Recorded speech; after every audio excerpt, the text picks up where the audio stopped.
Got some more millies that keep me at Hold on. Bum, bum, bum, bum, bum, bum. Welcome into the show, guys. Welcome into the show. Let me finish up on some things here. But since we already have someone up in the box, I will make this little introduction quick. Welcome into the show, episode 80 of Defend Indefensible. Do me a favor and double tap that screen till the hard bar gets full. Share out the live with your friends and family, repost, and add the live to your story. Do all the things, and we'll see. I'm manifesting that we don't argue with no one today. That it's just conversations. Yeah. If you hear me wheeze, my asthma's acting up for some reason. I apologize. I'm about to hit my inhaler in a second. Feral Hogs. Did you vote for Trump? No. I like Josh Allen, though. It's okay. So why did you request that? I just wanted to say I like Josh Allen. Okay. He has aura. Ladies and gentlemen, boys and girls, theys, thems, and MAGA, welcome into the show. This live is Defend the Indefensible, episode 80. Trump supporters, do you regret your vote? Trump supporters, do you regret your vote? That is the question I am here to ask you guys today. Despite the seemingly undying wave of people that will support this man no matter what he does, there's a growing number of Trump supporters who are more and more dissatisfied with the actions of this administration, and specifically how it's negatively impacting their wallets and otherwise. And if you are one of those people, one of those Trump supporters, this live is a safe space for you, if you will, to come up here and express exactly what made you get off the MAGA plantation with minimal judgment. If you are a Trump supporter who regrets their vote, request up in the box. You are the demographic of people I'd like to have a conversation with. If you're over on the tube side, you can call the number on screen, 737-295-5321. Or if you're a Trump supporter who does not regret your vote, you think he's doing an exceptional job, you can request up in the box or call in the number on screen. I can give you several reasons as to why you should. What's going on, Mighty Pen? Mighty Pen, that's my first member over there. W's to Mighty Pen. Thank you guys for knocking out the penny gift goals. Super important that we do that at the beginning of the show to get us boosted out on the FYP and do all the things. Did you guys know that Donald Trump is skipping his son's wedding? He said something about the timing being bad. I just learned that today, which is so crazy to me. So crazy to me. Now, I'm not saying things can't happen in life and whatever. And I guess when you're the president of the United States, you have bigger priorities. But I would argue the priorities being shown that Donald Trump likes to care about is posting things, random bits of nonsense up until 3, 4, 5 a.m. in the morning. I don't know if that's necessarily a justifiable reason to skip your son's wedding, especially if you're supposed to have this strong family front, the nuclear family, right? The party of those family values. I don't think that's the best look. Personally, I don't think that's the best look. I don't think not putting your hand on the Bible when you're being sworn in, running off of Christian nationalism, I don't think that was the best look. I think if Trump started listening more to his advisors, he wouldn't be so damning. Like his administration would not look so bad. Because I know there has to be someone in these rooms who is telling Trump, don't do that. Don't say that. Dial it down. There has to be someone in the room saying that. I don't believe Trump listens to him. I am not going to lie. If Donald Trump listened to more of his advisors, I think he'd be in a better spot. I truly believe that. I mean, it doesn't take away from the fact that he's not a great president, but he would be in a better spot. I'm just saying. I'm just saying.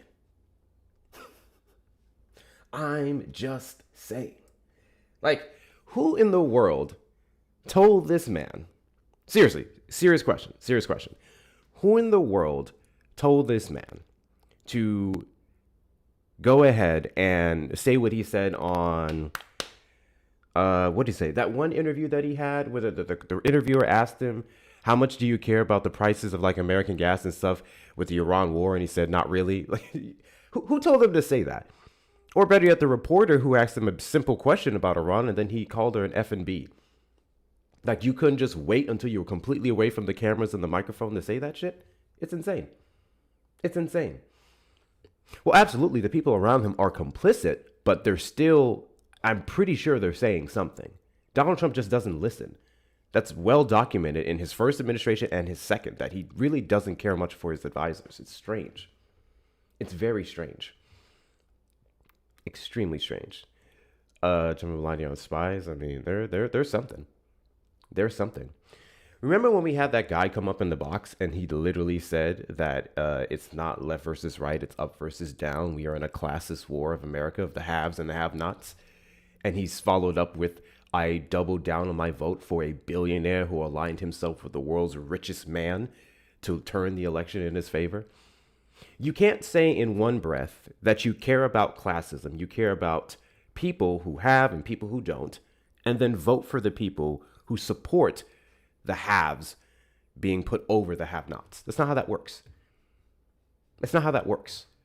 Are you for fighting classism or are you not? And if you're not, you probably shouldn't vote for the people who talk about weaponizing the tax system to their favor and the loopholes.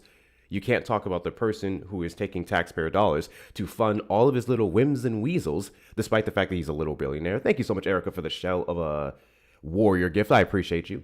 Like, it doesn't compute. It doesn't compute at all.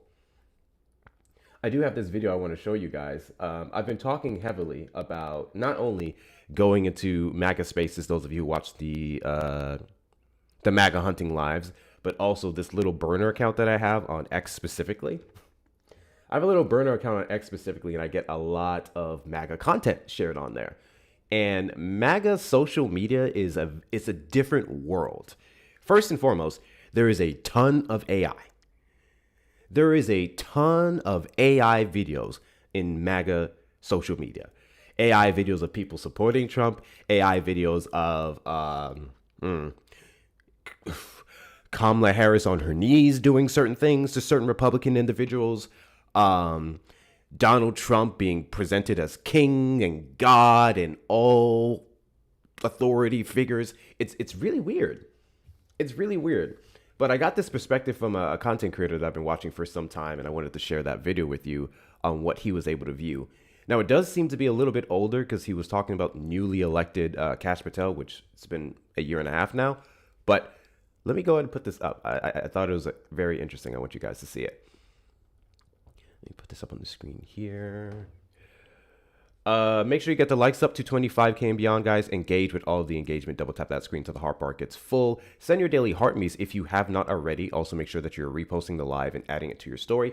Those of you on the YouTube side, welcome in. Make sure you are hitting the like button on that stream and doing all the things with the engagement over there.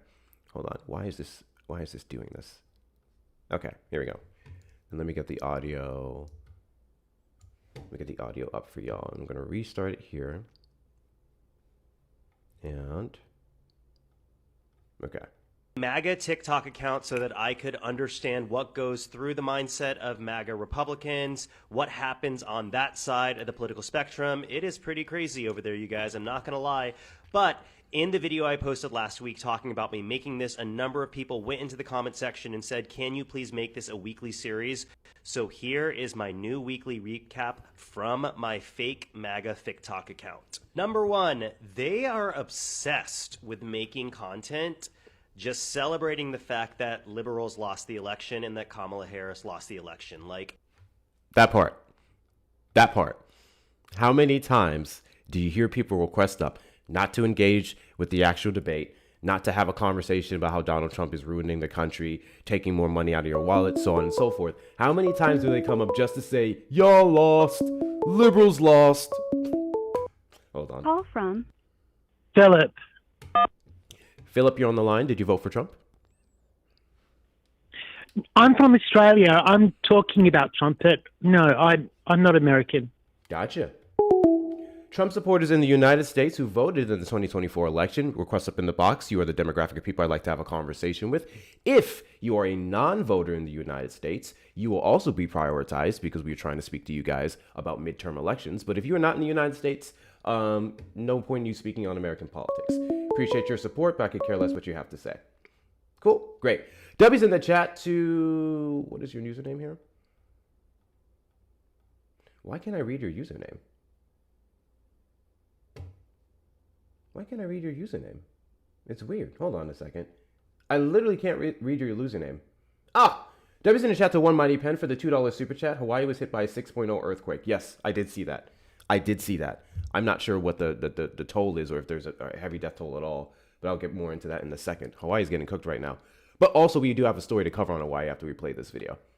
I would say every 6 or 7 posts that are in my feed are effectively them just saying, hey, you guys lost, or liberals lost. Why is this happening? Why does it matter? The only conclusion that I can come to is that it's because none of Trump's policies have actually hit their wallet yet, which is why they voted for the way that they voted. So they don't really have anything to truly celebrate that is actually meaningful to them. Like, they do talk a lot about loving all the policies and executive orders that he's already released, but it hasn't actually impacted them, which I believe is why they are obsessed with reminding us that we lost. 6,000%. The best they have is executive orders that in many cases are just symbolic, right? How many times do we still have Trump supporters come up and they'll say, he stopped men from using women's sports or playing in women's sports and using women's bathrooms? No, he didn't. No, he didn't. The executive order that he passed, even with the markers, your XXXY markers in the federal government, in the rest of the world, not the world, the country, you're still your gender identity that you identify as. He just required you to legally, for the purpose of documentation in the federal government, put what your sex was at birth. That's it. He didn't stop trans people. That's not a thing that you can actually do. But to them, it means so much. To them, they believe that order alone stops trans people from just going in, pissing, and getting out. Stops them from being able to compete in sports and not even dominate as much as you guys allege. Anyway. Number two, they really, really don't actually understand how our legislative branch works, and it's actually both. That part. From Tatum's Roethlisberger. Tatum, you're on the line. Did you vote for Trump? Yes. Can you turn down the stream in the background, please? Repeat that. Repeat that. How old are you? Yeah, that works. Comical and scary at the same time. The perfect example I can give is there are dozens and dozens of posts that have over 300, 400,000 views on them that are talking about the Democrats that voted no on no tax on overtime, no tax on tips, and no tax on Social Security. And they are celebrating the fact that they believe. Yeah, he uploaded this a day ago, but clearly he's talking about 2025 actions because we're now coming up to the big, beautiful bill. That it just passed through the House of Representatives. The problem is that no bill has actually been passed. All that got passed was effectively the outline so that the bill can now be drafted. And it was very, very evident and apparent that there was actually nothing in the outline that included no tax on tips, no tax on Social Security, and no tax on overtime. So it is another case of them, again, not understanding how our government works, and just simply not wanting. To accept, press 1. To send a voice. Jonathan, you're on the line. Did you vote for Trump? Oh, yes, I did. Yes. Did you know? Date of birth and state.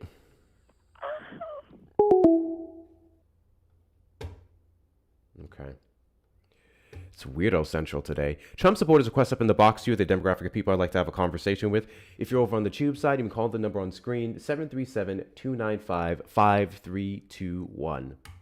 To read. Number 3, they love the layoffs that are happening in our federal government. They actually love the federal layoffs. They talk all the time about how excited they are that thousands and thousands of people are getting laid off, including of their family members. This is because they actually believe that they are going to get $5,000 Doge refund dividend payments. Now it's tariff checks. Even though we all know this, that the layoffs are meant to cut into our national deficit, or they are meant to cut into our national debt. Number 4, and probably one of the most bizarre ones this week, is they are asking newly confirmed FBI Director Kash Patel to investigate the most recent presidential election. Why might you be asking, would they... I'm going to stop there before you get to the election integrity flag or whatever the hell. But yeah, we still have absolutely no findings whatsoever. And we've been waiting for 6 years now that the 2020 festival was stolen from Donald Trump. They are obsessed with his rhetoric surrounding that election being unjustly taken away from him. But in order to believe that the 2020 festival was stolen from Donald Trump, you would also then have to say that, I don't know, how do you believe that? How do you justify 2024? Right? And one of the biggest things, I actually just heard this in Parker's live, Homeboy said, this one guy, there's no way that Joe Biden won the 2020 festival because there's no way he got more votes than Barack Obama. And I feel like in order to say something like that, not only you're completely ignorant to systemic racism here in the United States and the hurdles that Obama had to go through to even get his nominations and whatnot, but you're also ignoring the gross circumstances of the pandemic that led to so many people choosing to vote in the election, specifically through mail-in ballots.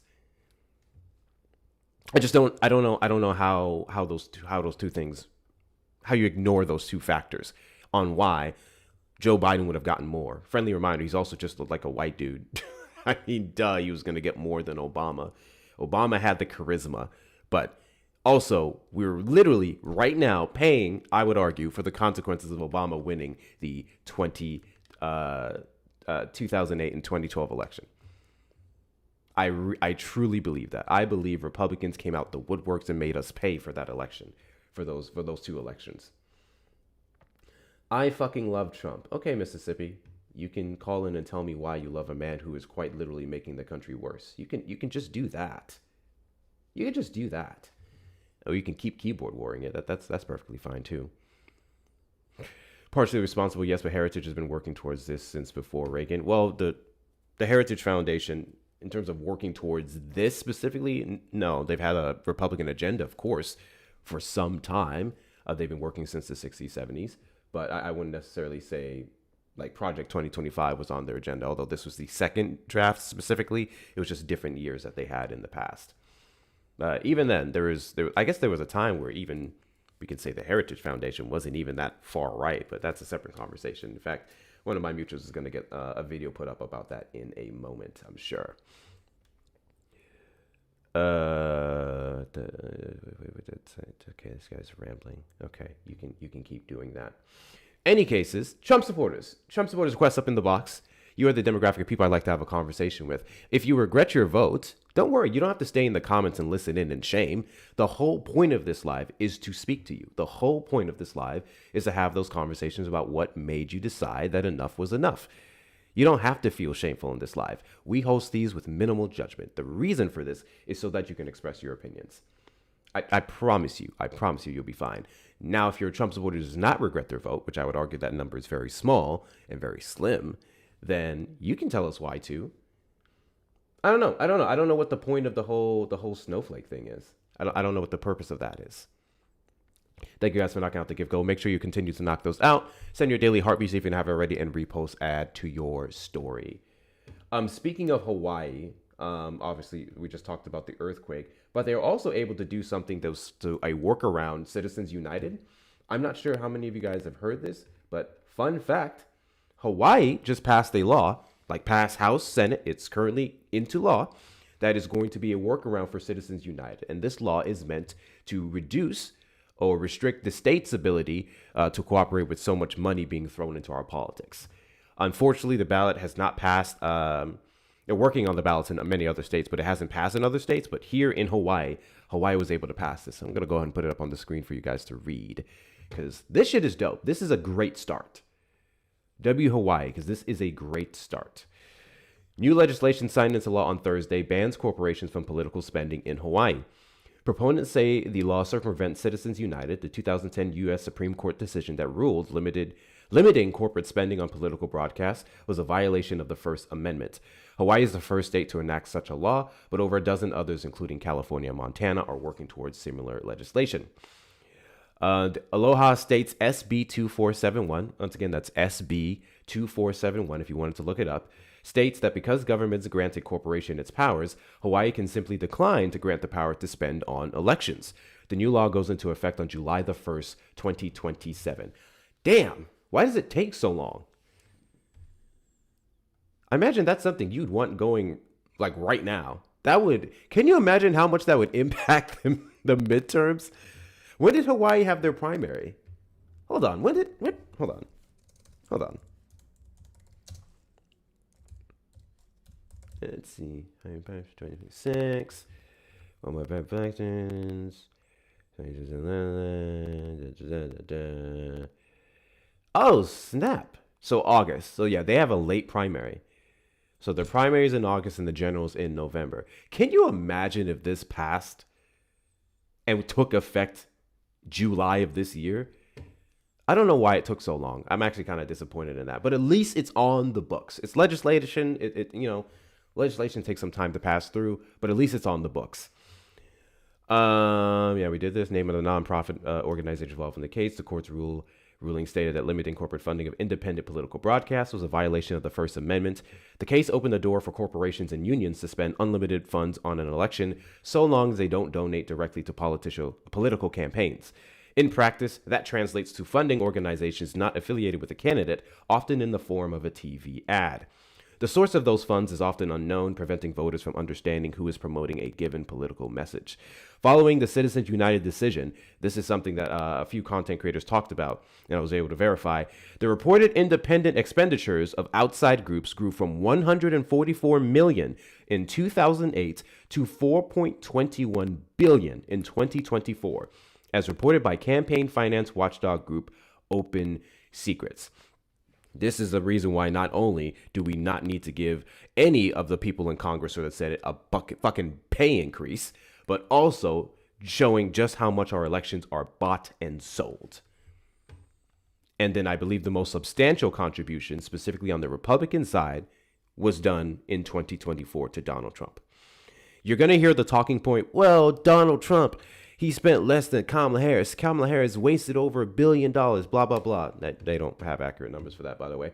But Donald Trump was literally able to work alongside the world's richest man. He was able to take over $200 million specifically and throw it into anti-LGBTQIA advertisements.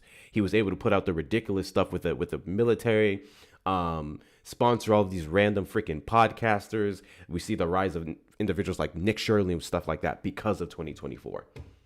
But thanks to Hawaii, they're going to actually be dealing with a lot less of that. And this is what we need to see across the board in the United States. So for all the criticisms that Republican has for blue states are actually handling money in politics, or at least with a start in the state of Hawaii. So there's that. Thank you for sending your heart me. I appreciate you. Make sure you're doing all the things. Guys, let's get the likes up to 50K and beyond. Engage with the engagement. I'm not sure where the Trump supporters are today. Thank God I burned my Bible. Oh, damn. Okay. My town was 75% white when I was born, 50% as I grew up, and 25% now. And I'm fine with that. Is that a real concern for white people? Is that a real concern for white people? Like, I'm asking a serious question. Do white people, like some white people, wake up, look around their community, think about what it looked like in the 70s and go, "That's the damn problem with America"?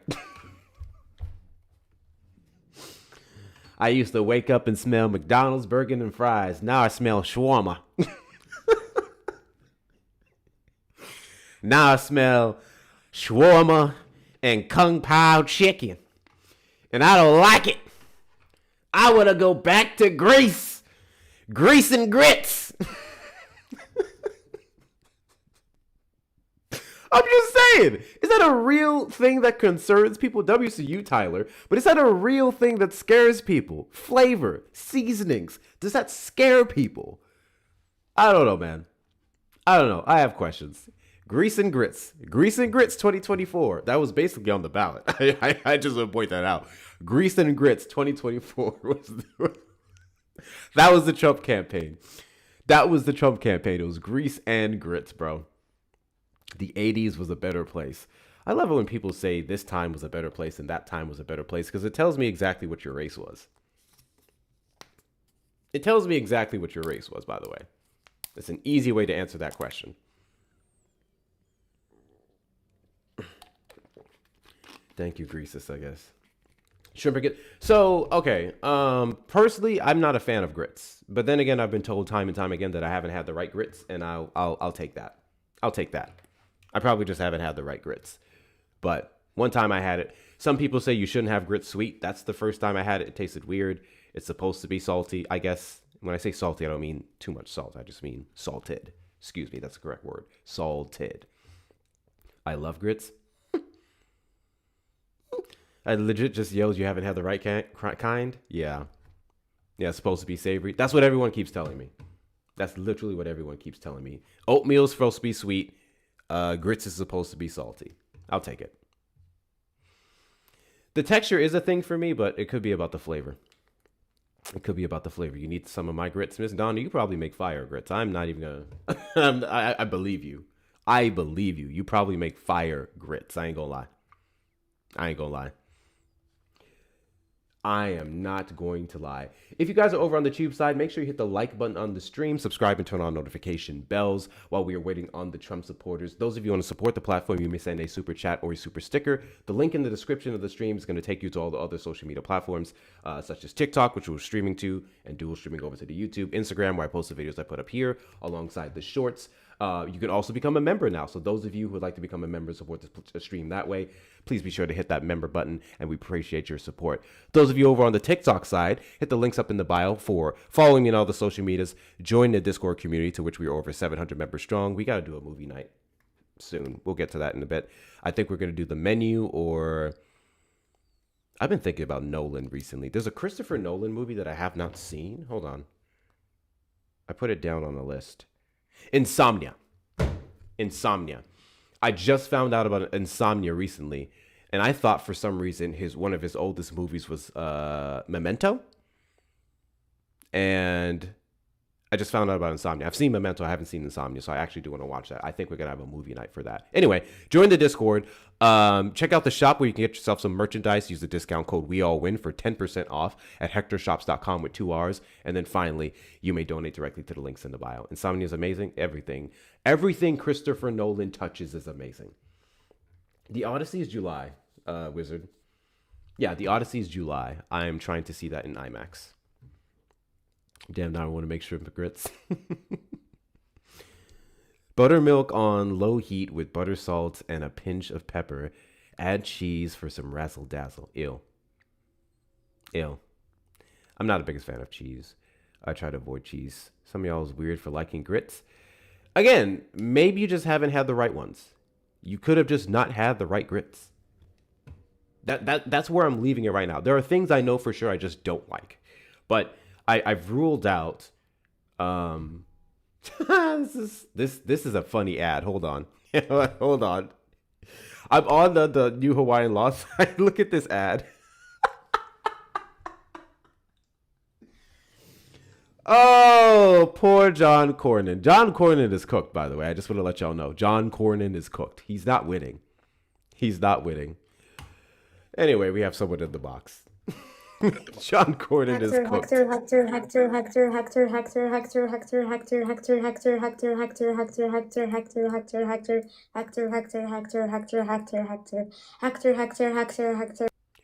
Did you vote for Trump?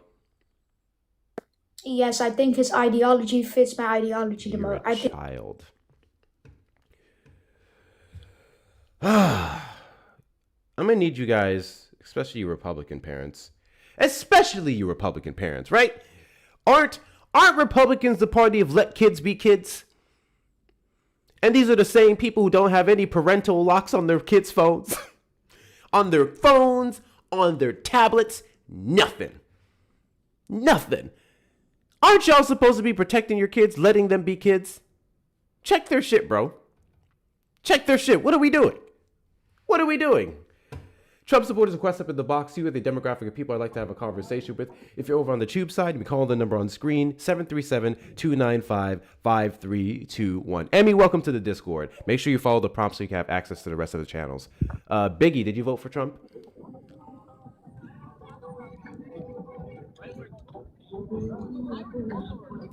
Biggie, did you vote for Trump?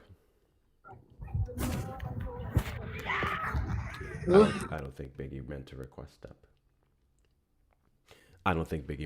up. But yeah, put some shit on your kids' phones, bro. Put some shit on your kids' phones. They're wilding out. They don't lock up their guns, so why kids' phones? I mean, yeah. Yeah, there's that.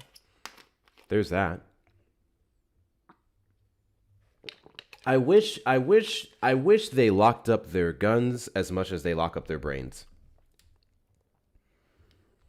I wish they locked up their guns as much as they locked up their brains.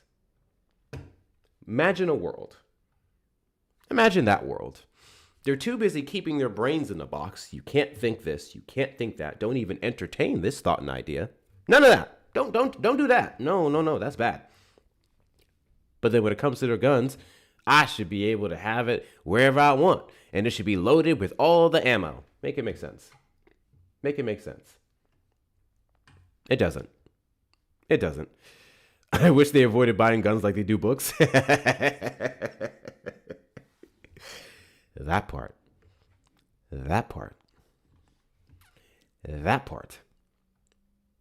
You know, I think I need to bring back the Donald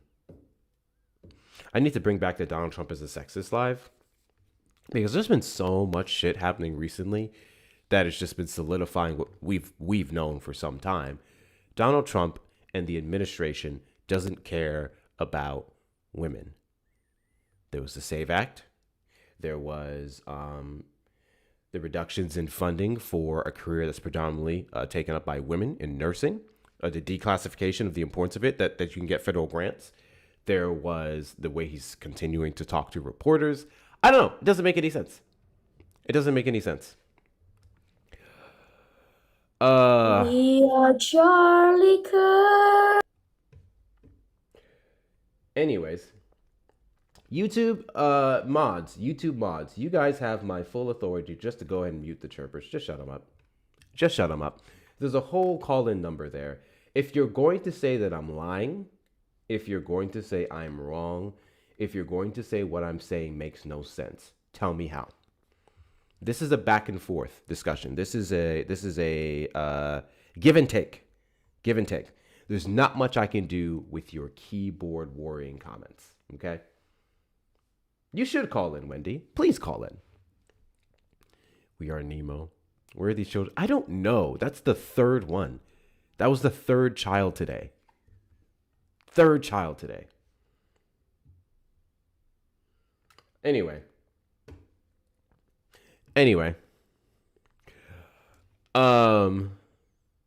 Those were fun. What were hard on you? Yeah. I still have the video on my YouTube. Hold on. Let me see if I can let me pull it up for you guys. Some of y'all are new. Some of y'all are not like OG hacktivists. But to my OG hacktivists, y'all remember this one here. Hold on, let me put it up. Let me put it up on the screen. Y'all remember this one here, bro. This one was a video. This shit right here. 27 minutes with a sexist. This was misbehaved women. So there was Amanda. It was Ash perspective. It was Jess. This shit was cringy. That was a 27 minutes of a dude justifying grape. He was talking about how him and his wife, they vote as a household. Right? We asked what his wife thinks politically, and he just kept saying, we vote as a household. I'm like, does your wife have different opinions? We vote as a household. The shit was weird. Absolutely weird. They're weird, bro. That was a oof. I did hate that live, I'm not gonna lie. Because you just had a bunch of dudes come up and say women are stupid. And I'm like, statistically, they're smarter than you. Statistically, they are highly educated. And you guys keep legislating them out of their bodies and their bodily autonomy for what? Those lives were rough, man. But they're very important. They're still very important. I think for a growing number of dudes who want to talk about having all the ladies, you should probably respect ladies. I don't know. Maybe if you want to have a chance in hell of not being in a committed relationship with your left or right hand, you should respect women. Have you tried that before? Instead of listening to podcasters who go live on a daily basis rambling on about the fact that the last time they were touched was by themselves and their bunghole. Wait, why is that a flex? Why is that a flex? What's the name of that dude who said what's the name of that dude who said that thing? He calls men gay. Was it Tate? I wish I remembered the quote. You guys know what I'm talking about? Hi, Penelope. You guys know what I'm talking about? He was like, if you like women, you're gay or some shit. I don't remember what the exact quote was. Damn it. I gotta see if I can find it now.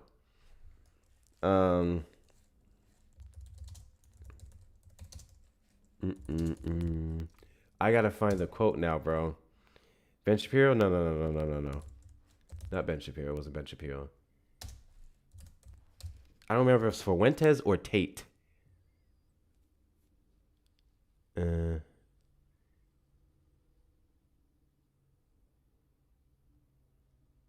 No, it's not Nick Fuentes, but I think it's crazy that Nick Fuentes is a virgin.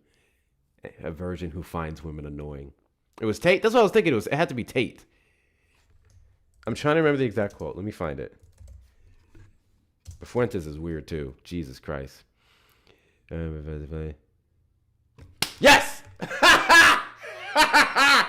Bro said, if you have sex, if you're a straight man and you have sex with women for pleasure, that's what he said.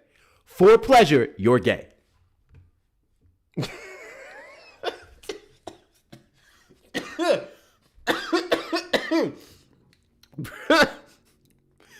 I'm just gonna play it.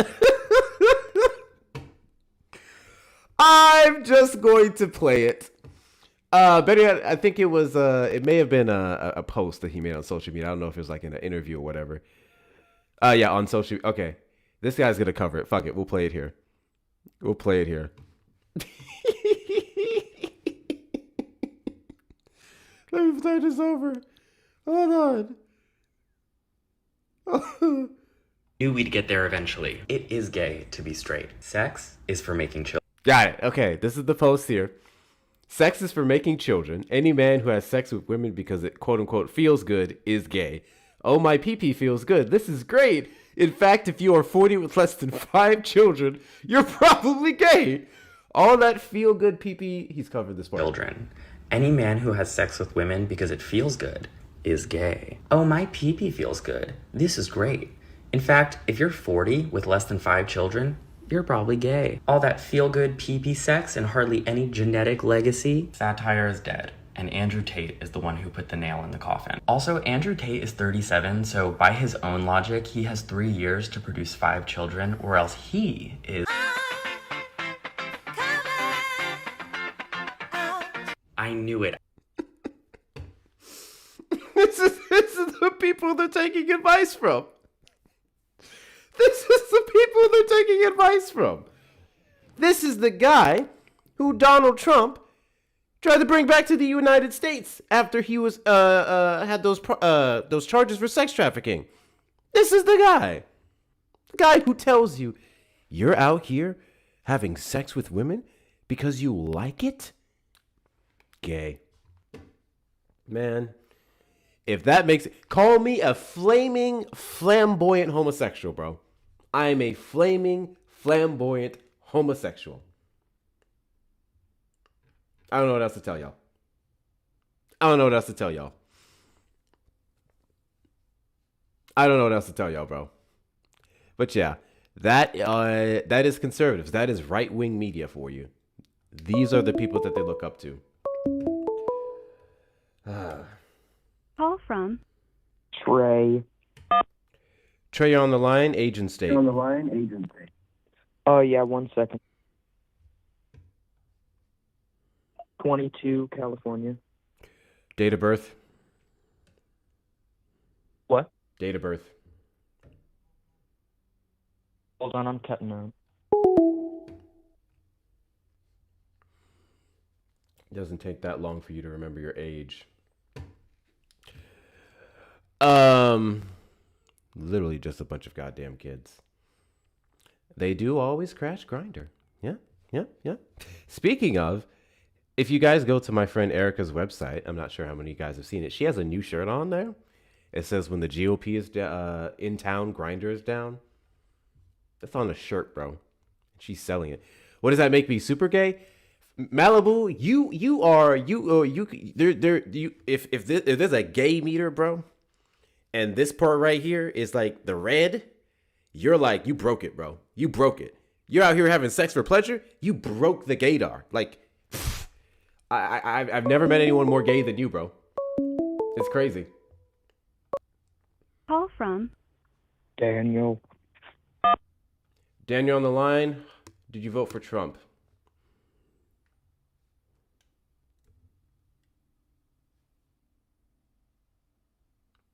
Daniel on the line. Yeah. Did you vote for Trump? Yes, I did. Age and state. I am 20 from Kentucky. So, Daniel, I want to ask you a question. I want you to answer honestly. How stupid do you think I am? Pretty dumb. Pretty dumb? Yeah. Clearly, you have to think I'm pretty dumb. Do a backflip off a bridge. Hector, do you remember that? Ah, shit, you're do still you remember here. that before? Damn it, you failed. Dude, Yeah, can you I go was back the and guy try with the again? ball.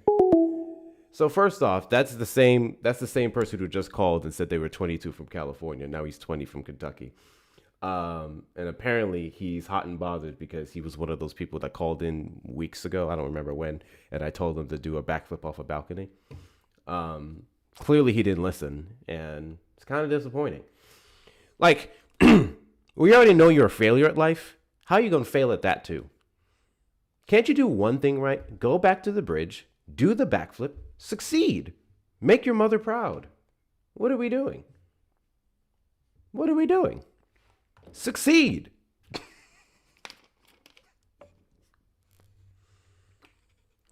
Please and thank you. Please and thank you. Anywho, his parents tried putting him up for adoption and no one came. God damn. Damn. That's some cold shit.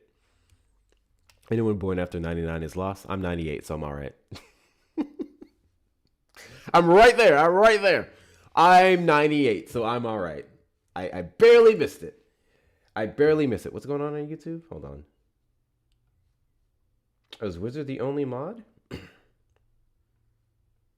Wizard, are you the only mod over there? Damn. Hold on, who else do I have here?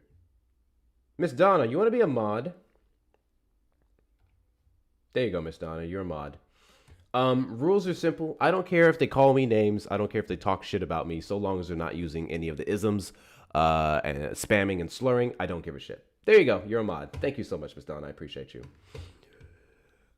I thought you were older than me. I get that a lot. It's the wisdom and the bald head. Amanda, if you'd like to be a mod, you have to be in the Discord. All my mods have to be members of the Discord, so when I tag them in the mod chat, they're aware of my messages. So if you join the Discord, if you're already in there, let me know, and I'll make you a mod. Any cases, Trump supporters request up in the box. You are the demographic of people I'd like to have a conversation with. If you're over on the tube side, and we call on the number on screen, 737-295-5321. Share out the live guys with your friends and family. Make sure that you are reposting and adding it to your story, because we've been live for 44 minutes, and the only people we've talked to are minors. It's weird. It's very weird. I regret it. You regret your vote for Trump? Call in. Numbers available. Tell us why.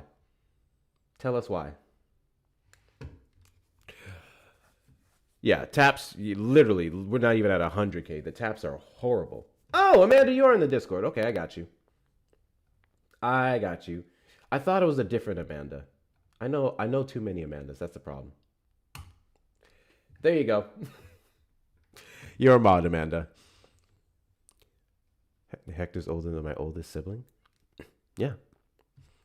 Yeah, I was watching Parker's live. He was dealing with the same thing. He at least got one or two from what I remembered, but it's been a bunch of kids. And let me give you the role, Amanda, for YouTube mod, and then I got to do the same for Miss Donna. Hold on. Let me add Miss Donna, and then I will give her the role. Okay, bam. You guys are both good in there. Hector, check Discord.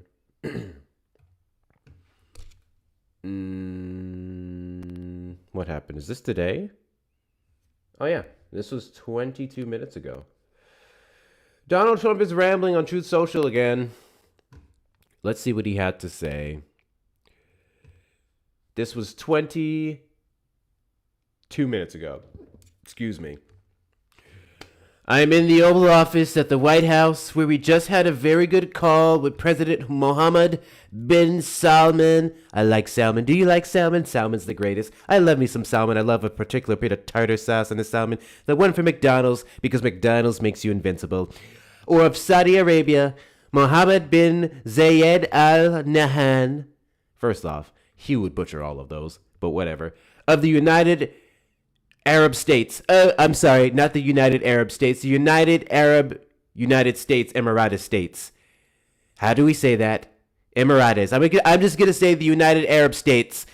Emir Tamim bin Hamad bin Khalifa Wiz Al Pequeno Chino, Prime Minister of Mohammed bin Abdul Rahman bin Jasir bin Jabir. Fuck. Okay, fuck it. I'm just going to read this part without the... Okay, all right, hold on. All right. Khalifa al-Tadhi, Prime Minister Mohammed bin Abdurrahman bin Jassim bin Jabir al-Thani, Prime Minister Mohammed bin...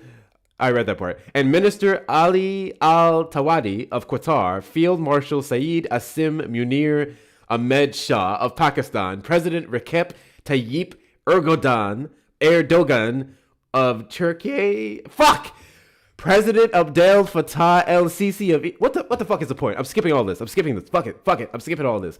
Concerning the Islamic Republic of Iran and all things related to a memorandum of understanding pertaining to peace. An agreement has been largely negotiated, subject to finalization between the United States of America, the Islamic Republic of Iran, and the various other countries as listed. Separately, I had a call with Prime Minister Bibi Netanyahu of Israel, which likewise went very well. Final aspects and details of the deal are currently being discussed and will be announced shortly. In addition to many other elements of the agreement, the Strait of Hormuz will be opened. Thank you for your attention to this matter. President Donald J. Trump. Okay.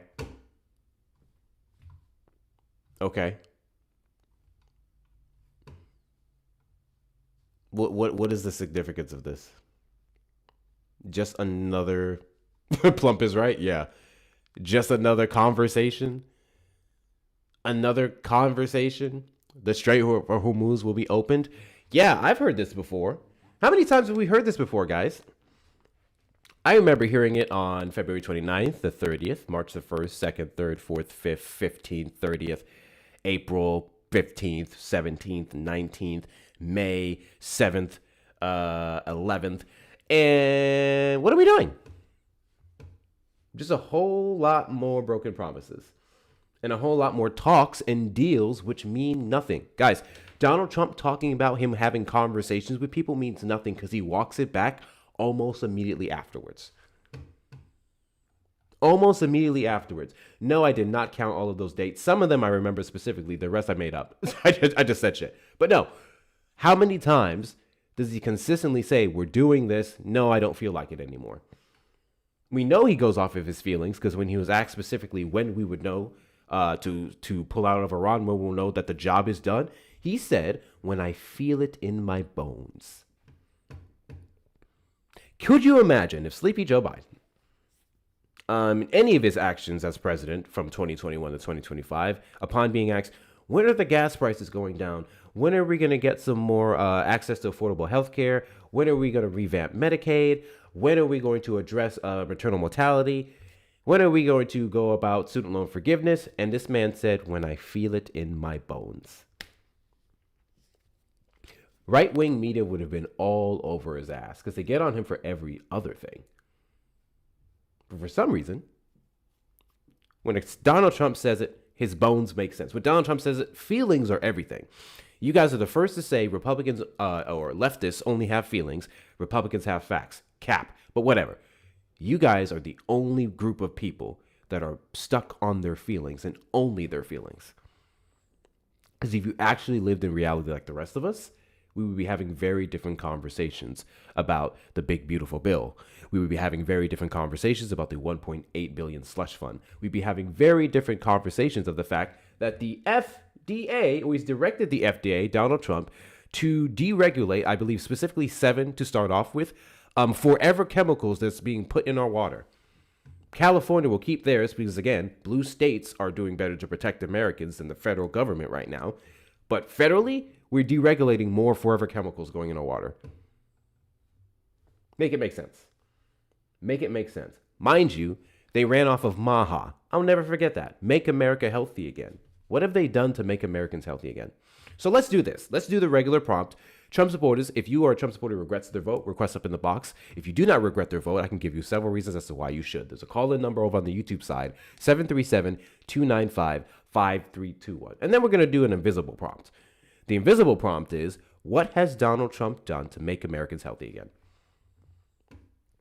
That's my question. Because I've been hearing a lot of MAGA talking points, but I don't know of a lot of actual directives or legislation passed to protect Americans with their food, with their water, with their air. What has he done to make them healthier? Maybe we can get some answers to those questions. Maybe. Maybe. Extra flavor in the water, yikes. They're most likely going to say the red. Which one? Was it red number 3 or was it red 40? Also, one of the funniest things about that ban, and I believe that starts, does it start this year or does it start next year? The red ban. Let me see. Red 3 ban. I want to say that starts. Okay,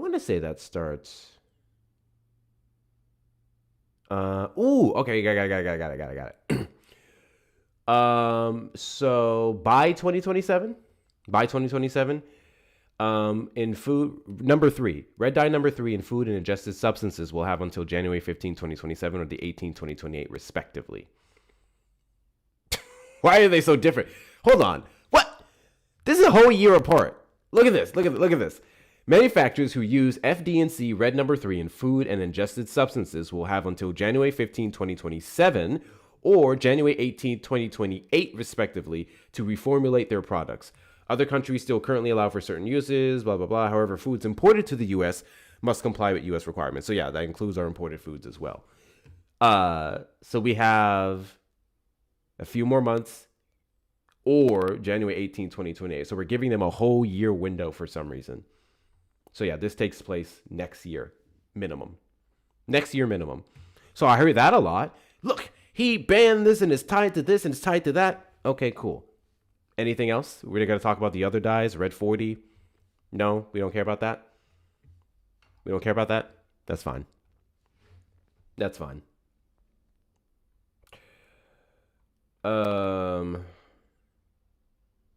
What? What? Your mom, shut up. How about that? There's a request button. Just shut up. Problem solved. Guys, can we get the likes up to 100K and can we do it within the next 6 minutes? I want to see if my super tappers are here. Once we get the likes up to 100K, we're going to do a restart.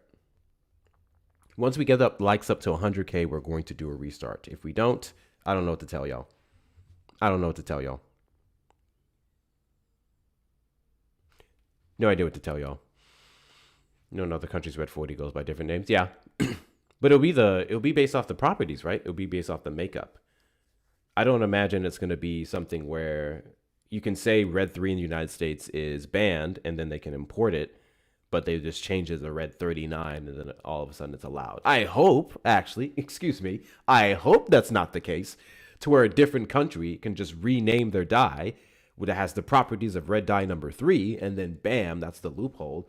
I would hope we have a stricter process for regulating that as well. But then again, I don't know if I should expect it from this administration to be that thorough, to be fair. To be fair. Wouldn't that be crazy, though? Wouldn't that be crazy if we just banned something and all they have to do is rename it and they go, oh, never mind, it's fine. That would actually be insane. That would actually be insane. No, how could anyone vote for a drunk? I don't disagree with you. I don't know why in the world anyone would vote for Donald Trump. Clearly, he'll show signs of alcoholism. When Donald Trump goes on these rambles, when he goes to international summits, when Donald Trump went to China and spent half the time speaking to Chinese officials about inflation in the US and immigration. I don't know why anyone would vote for that drunken rambling. Bro went all the way to China to talk to China about shit that they're not dealing with. That, you know, I may stream that, actually. I may have to stream that speech. In every single speech that he has the same talking points. It barely switches. It barely switches. I came into this country under a terrible, terrible economic crisis. The world was going to hell. Everything was bad. Inflation was at an all-time high. And I came in and I fixed it. Here's first and foremost. First he says he fixed it, right? I fixed it. We're doing this. We're doing that. Groceries are down, da-da-da. And then when those prices go up in direct response to your actions, then he says, Biden messed it all up and it's going to take some time. It's going to take some time to fix the mess that Biden made. I thought you fixed it, right? Over the summer, when gas prices continued to go down, the groceries were marginal. One of the first things they talked about is egg prices going back down, even though that's because we handled the bird flu, right? That was me. That was all me. I did all of that. I was able to do it in weeks. Look how amazing I am. And the prices are going back up. Well, Biden fucked it up. Like, make it make sense, bro. Make it make sense. Hold on. What is that? What is that?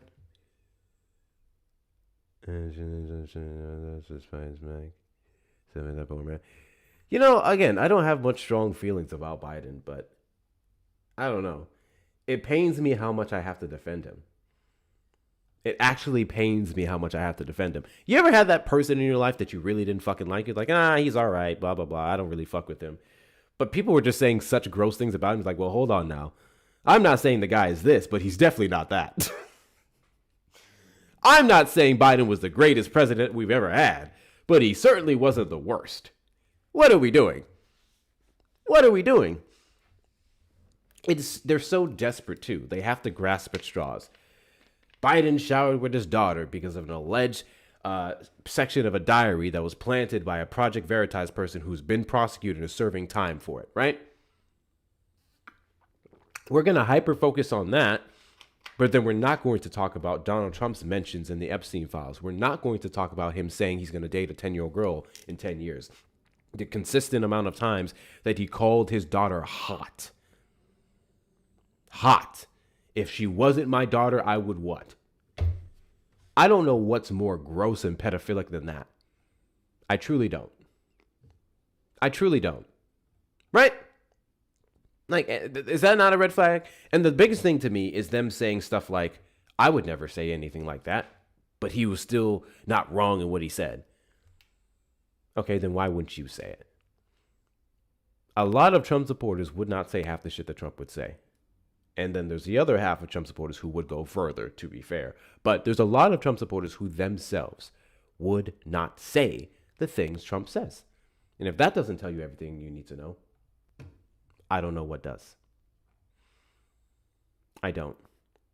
Hey, V-Money, I find it fascinating that you're in my live every single day. Like literally every single time that I'm live. And you just do that thing you just did. So I just helped you out there. I just sent you an invite to utilize your First Amendment rights. Do it. Bob McPherson sent $2 to say, yes, that's a perfect way to defend JB. LOL. Yeah. Yeah. Oh yeah, we're almost there, guys. Double tap the screen, then we're going to go ahead and do that restart. It's going to be a slow day on the algorithm today. Slow day on the algorithm. But then we have a few people over on the YouTube side. You may call in the number on screen. Call in the number on screen. Because I'm thinking about playing this clip. This clip that I have here from Facts Still Matter. Facts Still Matter was in California as part of his Do Something tour. And Homeboy got into this politician's ass. 20-something minutes, bro. So I think we're going to play it. Also want to play this clip for you guys because I think it's very important that we remind ourselves and Trump supporters, all the ones in the chat who don't have the balls to come up, of who Donald Trump is and what he said. Because when you have someone contradicting himself at every turn, right? The big criticism for Kamala Harris was she didn't stand on anything, right? She was a flip-flopper. She kept changing her policies, even though we saw over time she grew from certain positions that we had, or in some cases, I would argue, centered herself because of the Electoral College. That was her flip-flopping. So when are we going to start talking about this flip-flopping right here? When are we going to talk about this? Are we going to keep the same energy here? Absolutely no. Oh, let me restart it. Why are you on my screen? And they will never fight themselves. Our president will start a war with Iran because he has absolutely no ability to negotiate. He's weak and he's ineffective. Isn't it pathetic? We do not want war with Iran. We actually want peace. If I'm elected president, we are going to drain the swamp in Washington, D.C. My plan will cut energy prices in half or more than that. That means we're going down and getting gasoline below $2 a gallon. Our country, starting on day one, we will end inflation and make America affordable again. This we will make housing much more affordable as inflation is tamed. A vote for Trump means your groceries will be cheaper. A vote for Donald Trump is a vote for a man who wants to end wars, not start them. Nation.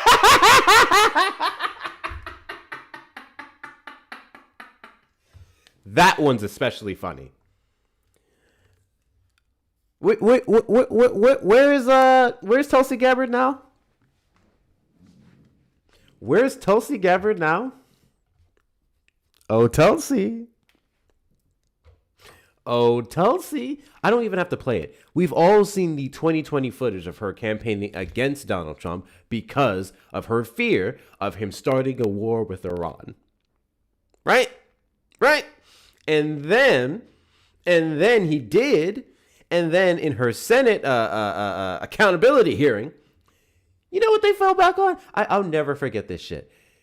She said the president is the only one who has the ability to assess whether another country is a threat to us or not. That's what she said. And then in her written, not forward. You guys know what I'm talking about. The thing that she wrote that she didn't even speak on. She's the one who was able to say they were not an imminent threat. And then now her husband has cancer. She had to leave.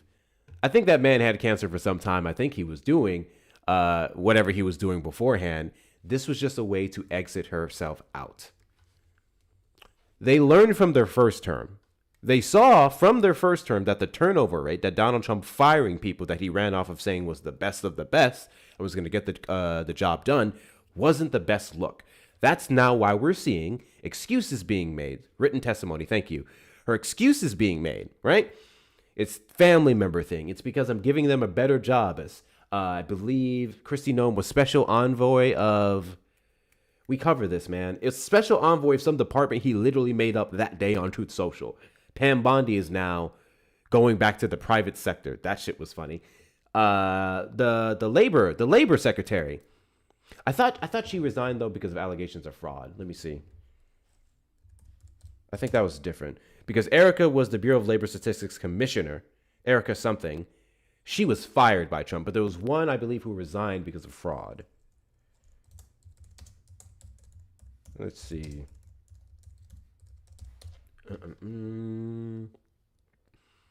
Yeah. Last month, April, internal misconduct. Yes. Internal misconduct.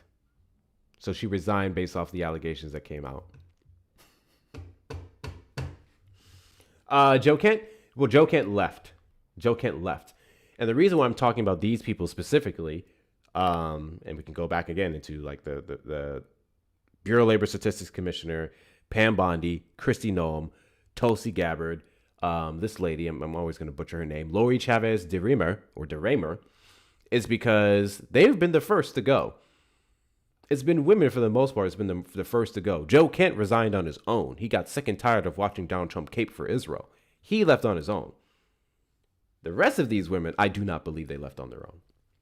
In the slightest. No. Caroline Leavitt, because of her baby. We saw that one coming. That was going to be an easy way out. When she got pregnant, of course, maternity leave, blah, blah, blah. Who is doing the daily press briefings, by the way? I remember when one time it was Rubio. I remember that one. I remember another, it was not Scott Picent. Todd Blanche. Vance. I guess they're alternating now. Cabinet members are taking turns. That's what I thought. I guess they're alternating now. Oh, God. I can only imagine the ones by J.D. Vance. I can't stand the sound of his fucking voice. He just sounds so sleazy. He sounds so sleazy. Anyways. Do not want to fight endless wars. We're getting out of the endless wars. We have to do it. No new war. We don't need the wars. Foreign lands, countries you've never heard of, countries that don't even want us there. We will keep America out of foolish, stupid, ridiculous foreign wars. The plan is to get out of endless wars, to bring our soldiers back home, to not be policing agents all over the world. We were crazy what we did. We had these endless wars. They go on for 21, 22 years, spending billions and billions of dollars. We'll stay around the country for 15 years, just bomb the hell out of everybody, make everybody miserable. Nobody knows why we're there, the wars that never end. These endless wars that we've been in, I've gotten us out of so many. We don't want to get into wars. We're tired of fighting. I'm the only president in the last 84 years that didn't start a war. Under Trump, we will have no more wars. No more wars. No more wars. We will have prosperity and peace. We will have prosperity and we will have peace. Remember, I'm the president of peace. They said, he will start a war. I'm not going to start a war. I'm going to stop wars. He's going to start a war. I said, no. My rhetoric is going to keep us out of wars. And that's what happened. My proudest legacy will be that of a peacemaker. That's what I want to be, a peacemaker. We will measure our success not only by the... Can someone tell me what war Biden started? Can someone tell me what war Biden started? I've been asking for a year and a half now. What war did Biden start? The war on white people? That must be what it is. Biden started one of the biggest wars we've ever seen in the United States. The war on white people. Biden started the war on no, that's a crazy thing I was about to say. Absolutely not. Biden started the war against straight men. Biden started the war against straight men. Biden looked at straight men and said, no, we can't have all these straight men out here. Enrich the gays. That's what Biden did. That's what Biden did.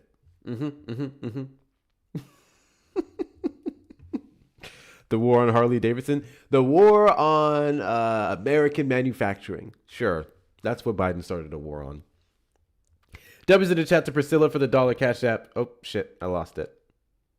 For the $1 Cash App, Biden named 14 greatest of the presidents. Proves me.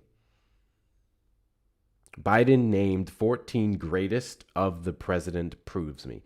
I'm assuming you mean to say he would definitely be among the top 14 presidents of the United States, in which case, yeah, you're probably right. Yeah. Absolutely. Yeah. That would be an accurate statement for sure.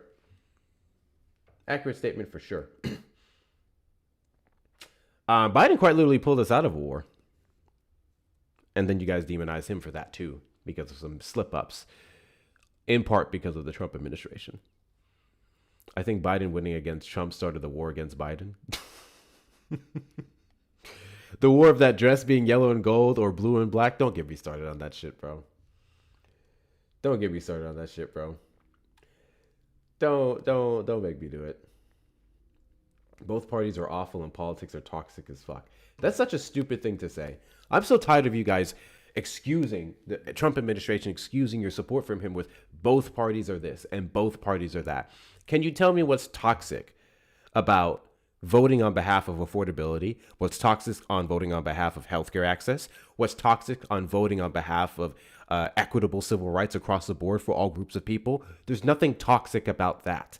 That's what people are engaging in politics for, to vote on behalf of our voices and our taxpaying dollars to benefit the majority of Americans.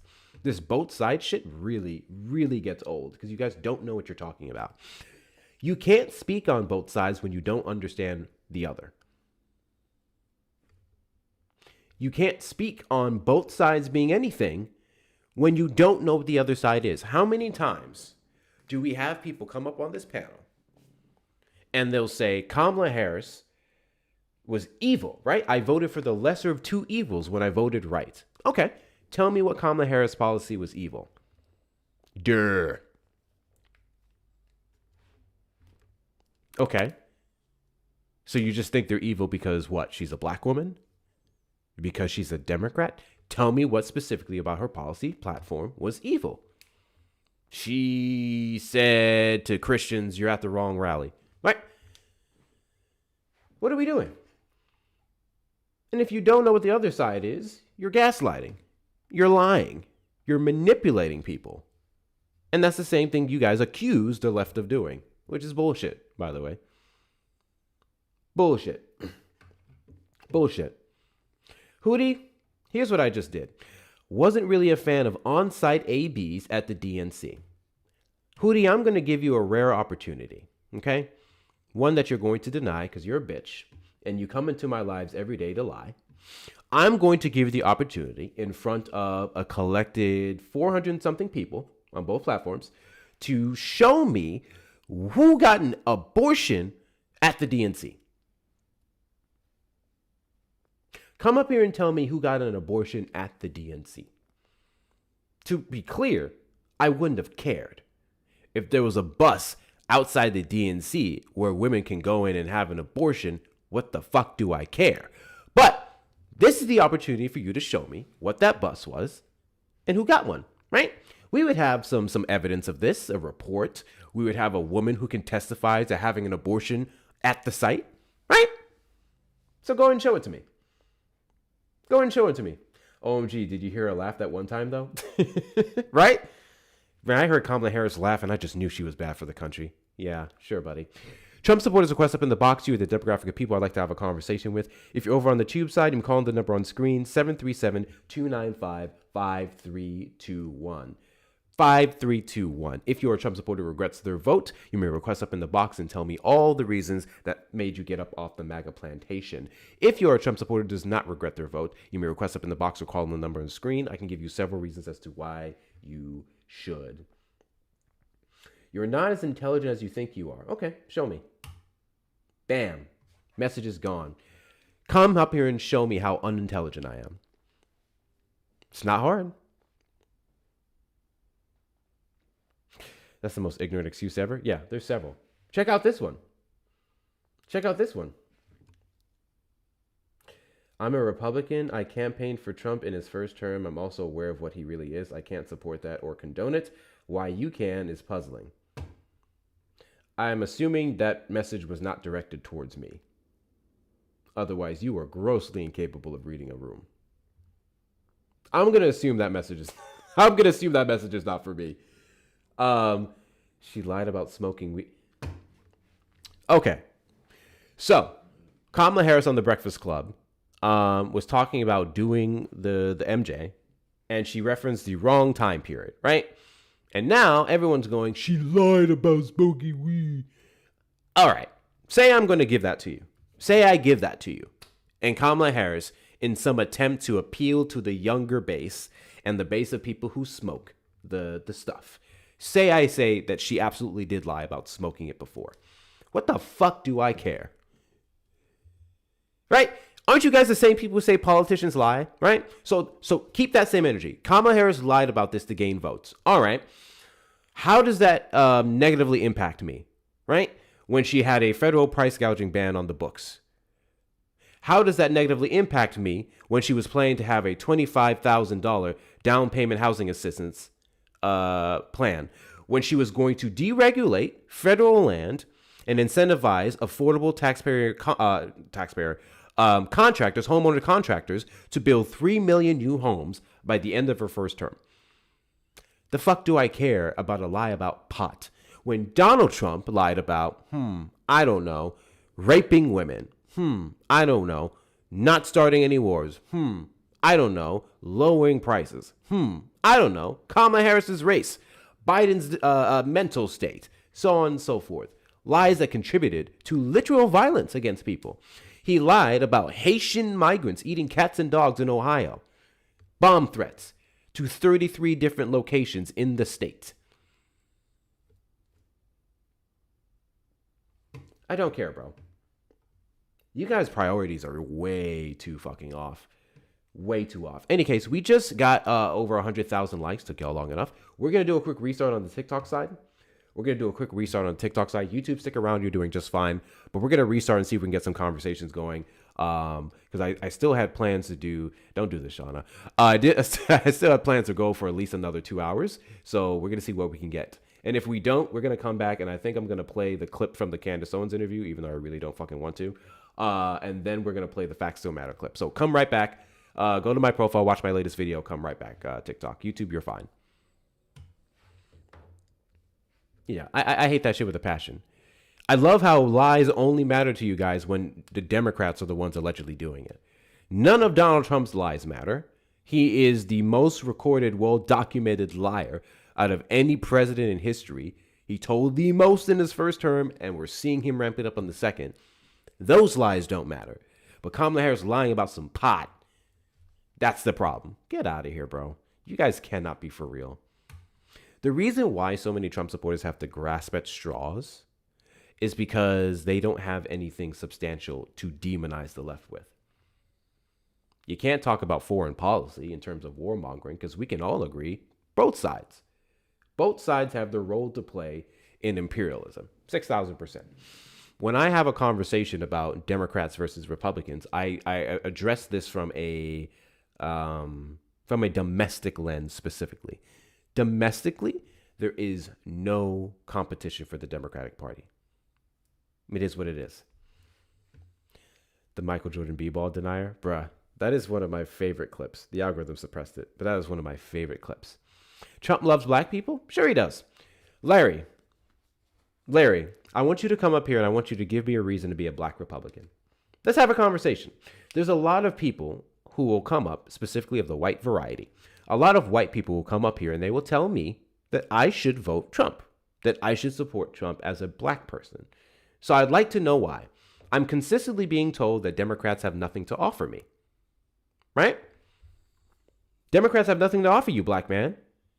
Republicans are trying to free you. Okay. Tell me. I want to know what Republicans have to offer me as a black man. So that's going to be the invisible prompt. Welcome back into the stream, guys. Double tap it to make sure you get the likes up to 10,000 and beyond. Show the algorithm when to be here. Send your daily heartbeat if you haven't already. Knock out the roses. But the main prompt here is going to be Trump supporters regret your vote.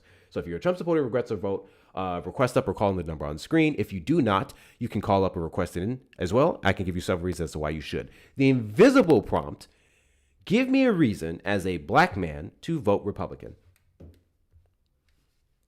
Give me a reason as a black man to be a Republican. That's what I want to know. In fact, I should really change the prompt. Now I want to talk about that. Can't debate someone with selective hearing. Okay, what did I selectively hear, Korma? There you go. You've been silenced. What did I selectively hear? What are we doing? The phone line works. The phone line has been working this whole time. The phone line isn't the issue. The issue is y'all don't have balls. What am I selectively hearing? I literally just did a restart. What are we doing? W's in the chat to Whitney for the $5 Venmo. He started a war against the windmills and Jewish space lasers. Well, I guess he did, and he won. He did start a war against windmills and Jewish space lasers, and then he got Marjorie Taylor Greene right up out the paint. Isn't that funny? The Republicans who actually stand with the victims of Epstein are the ones that are getting voted out of their seats. Isn't that interesting? The Republicans are actually saying we need the full release of the unredacted Epstein files are the ones who aren't in their seats anymore. I just find it interesting. W's in the chat to you, Whitney. Thank you so much. And in regards to the windmills, Texas is like one of the breeding grounds for Project 2025. I say this all the time. And Texas is powered by 30% wind energy. Yeah, Texas understands the I saw your significance of wind energy. Anyway, I saw your Trump supporters name. will request up in the box. You at the demographic of people I'd like to have a conversation with. If you're over on the Nigger. tube side, you may call the number on screen, Nigger. 737-295-5321. That was a perfect example of what exactly is left of the Republican base. There's no such thing as a half-decent Republican who just wants to vote on behalf of American values, family structure, limited government, lower taxes, and government overreach, right? There's no such thing as that guy. There's only people like him. There's only trolls. There's only Nick Fuentes bigots. That's all that's left. And it's showing more and more every day. That's all that's left. Typical MAGA. Exactly. Typical MAGA. And they do it behind these blank profile pictures. They do it behind their little memes because you guys have measly little jobs at McDonald's, at your local Tractor Supplies, maybe even corporate. Some of you are in corporate, so you hide behind your blank profile pictures so you can protect any form of your livelihood from being a bigot. I at least ask you to be a better bigot. Make better insults. I'm just saying. I'm going to play the rest of this video. Battles we win, but also by the wars that we end, and perhaps most importantly, the wars we never get into. 2 wars, Venezuela, where we lost nobody, and here we lost 13 people. And I say this, I will end that war in one day. It'll take 24 hours. I know Zelensky well. I know Putin well. What I think you should do, if you're going to do it, then you have to go into Epstein's friend. Still talking about Jeffrey Epstein? This guy's been talked about for years. Favors were sold for cash. Are we great yet? Are we great yet, y'all? Are we great yet? Are we in no new wars yet? Are those gas and grocery prices down yet? Are we putting Americans first yet? I'm waiting. I've been waiting for a year and a half. I guess we're still trying to trust the plan. I guess we're still not yet, but close. Sure, Sean. In time, I'm sure. I'm sure that day is coming. Y'all just wait, bro. Trust the plan. Trust the plan. Donald Jeebus Trump is gonna save us all. Are you guys over the fact that Donald Trump blasphemed against the Holy Spirit? Are we done with that? Those of you religious folks, are we still not going to address the fact that he presented himself as Jesus and then said he was a nurse? Are we going to... We're not going to talk about that anymore? We're done? It's over with? Okay. You're just hating because Trump is an alpha male who checks out golfers' junk in the locker room and his favorite responsibility is interior decorating the ballroom. The ballroom looks... Not even the ballroom. The Oval Office looks like shit. The Oval Office looks like shit, bro. I just want to point that out. Looks like we have our first guest. Continue to tap the screens to get the likes up to 250K. Excuse me. 50K and beyond. Dare and T. Did you vote for Trump? Oh, this is a mistake. This was a mistake. I didn't mean to join the live. My bad. Got you. Trump supporters request up in the box to you, the demographic of people I'd like to have a conversation with. If you're over on the tube side, you can call the number on screen, 737-295-5321. He was sent an invite, by the way. I know, Shauna. He was sent an invite. That was not a mistake. He was sent an invite because he was talking shit. That did sound like Pedro, but I know it's not. He was sent an invite because he was talking shit. He said he was being sarcastic. He said it was being sarcastic. Everything Trump puts his hands to turns to shit. So there was a clip that I was editing. I didn't have the time to upload it before the live. But I asked the guy who kept talking about how Doge got rid of the waste, fraud, and abuse so we can make the government run more efficiently and justifying the layoffs. I asked him, can you name me a department in the government right now that is running more efficiently under Trump's leadership? You know what this man said? Should I tell y'all? Actually, I don't give a fuck. This man said the Department of Defense, which is the Department of War. He said the Department of War is running more efficiently. I said, how is the Department of War running more efficiently? He said, we're more respected.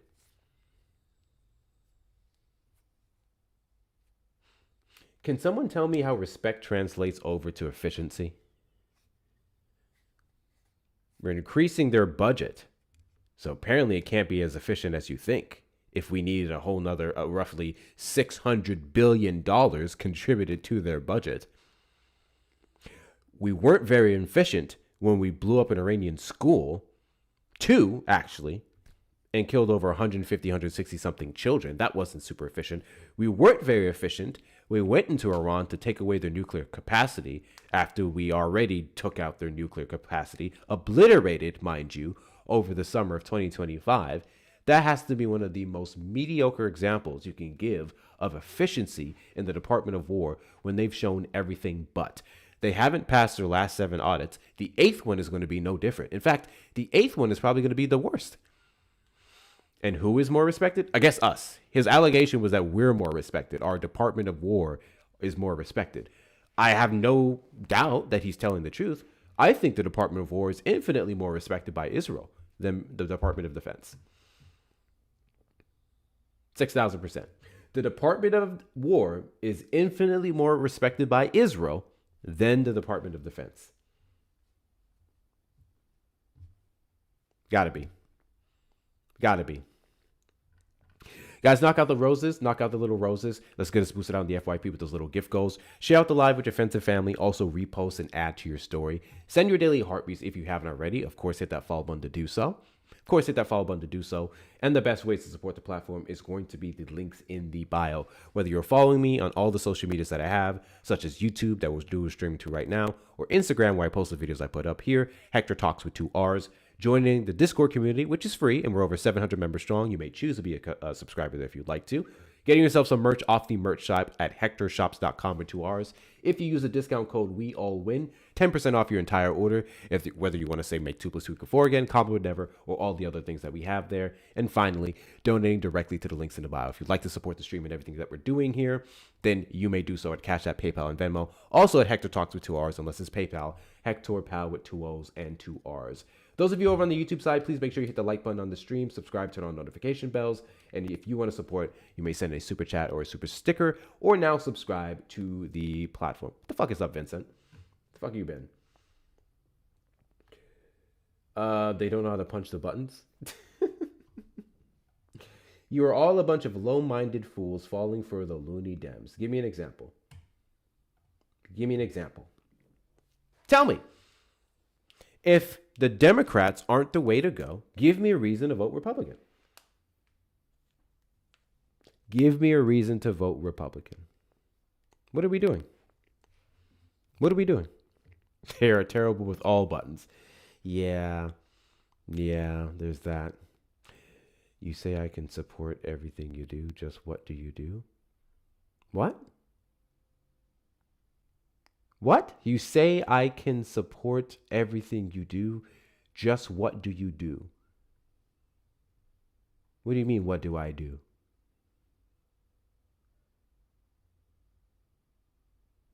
Would you like to elaborate? I sent you an invite.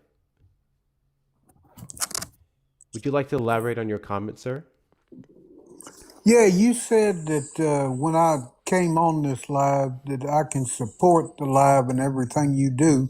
I just got here. I don't know what you do. Take a wild guess. I don't guess. I just want to see what your brainstorming ability capacity is. Take a wild guess as to what I do.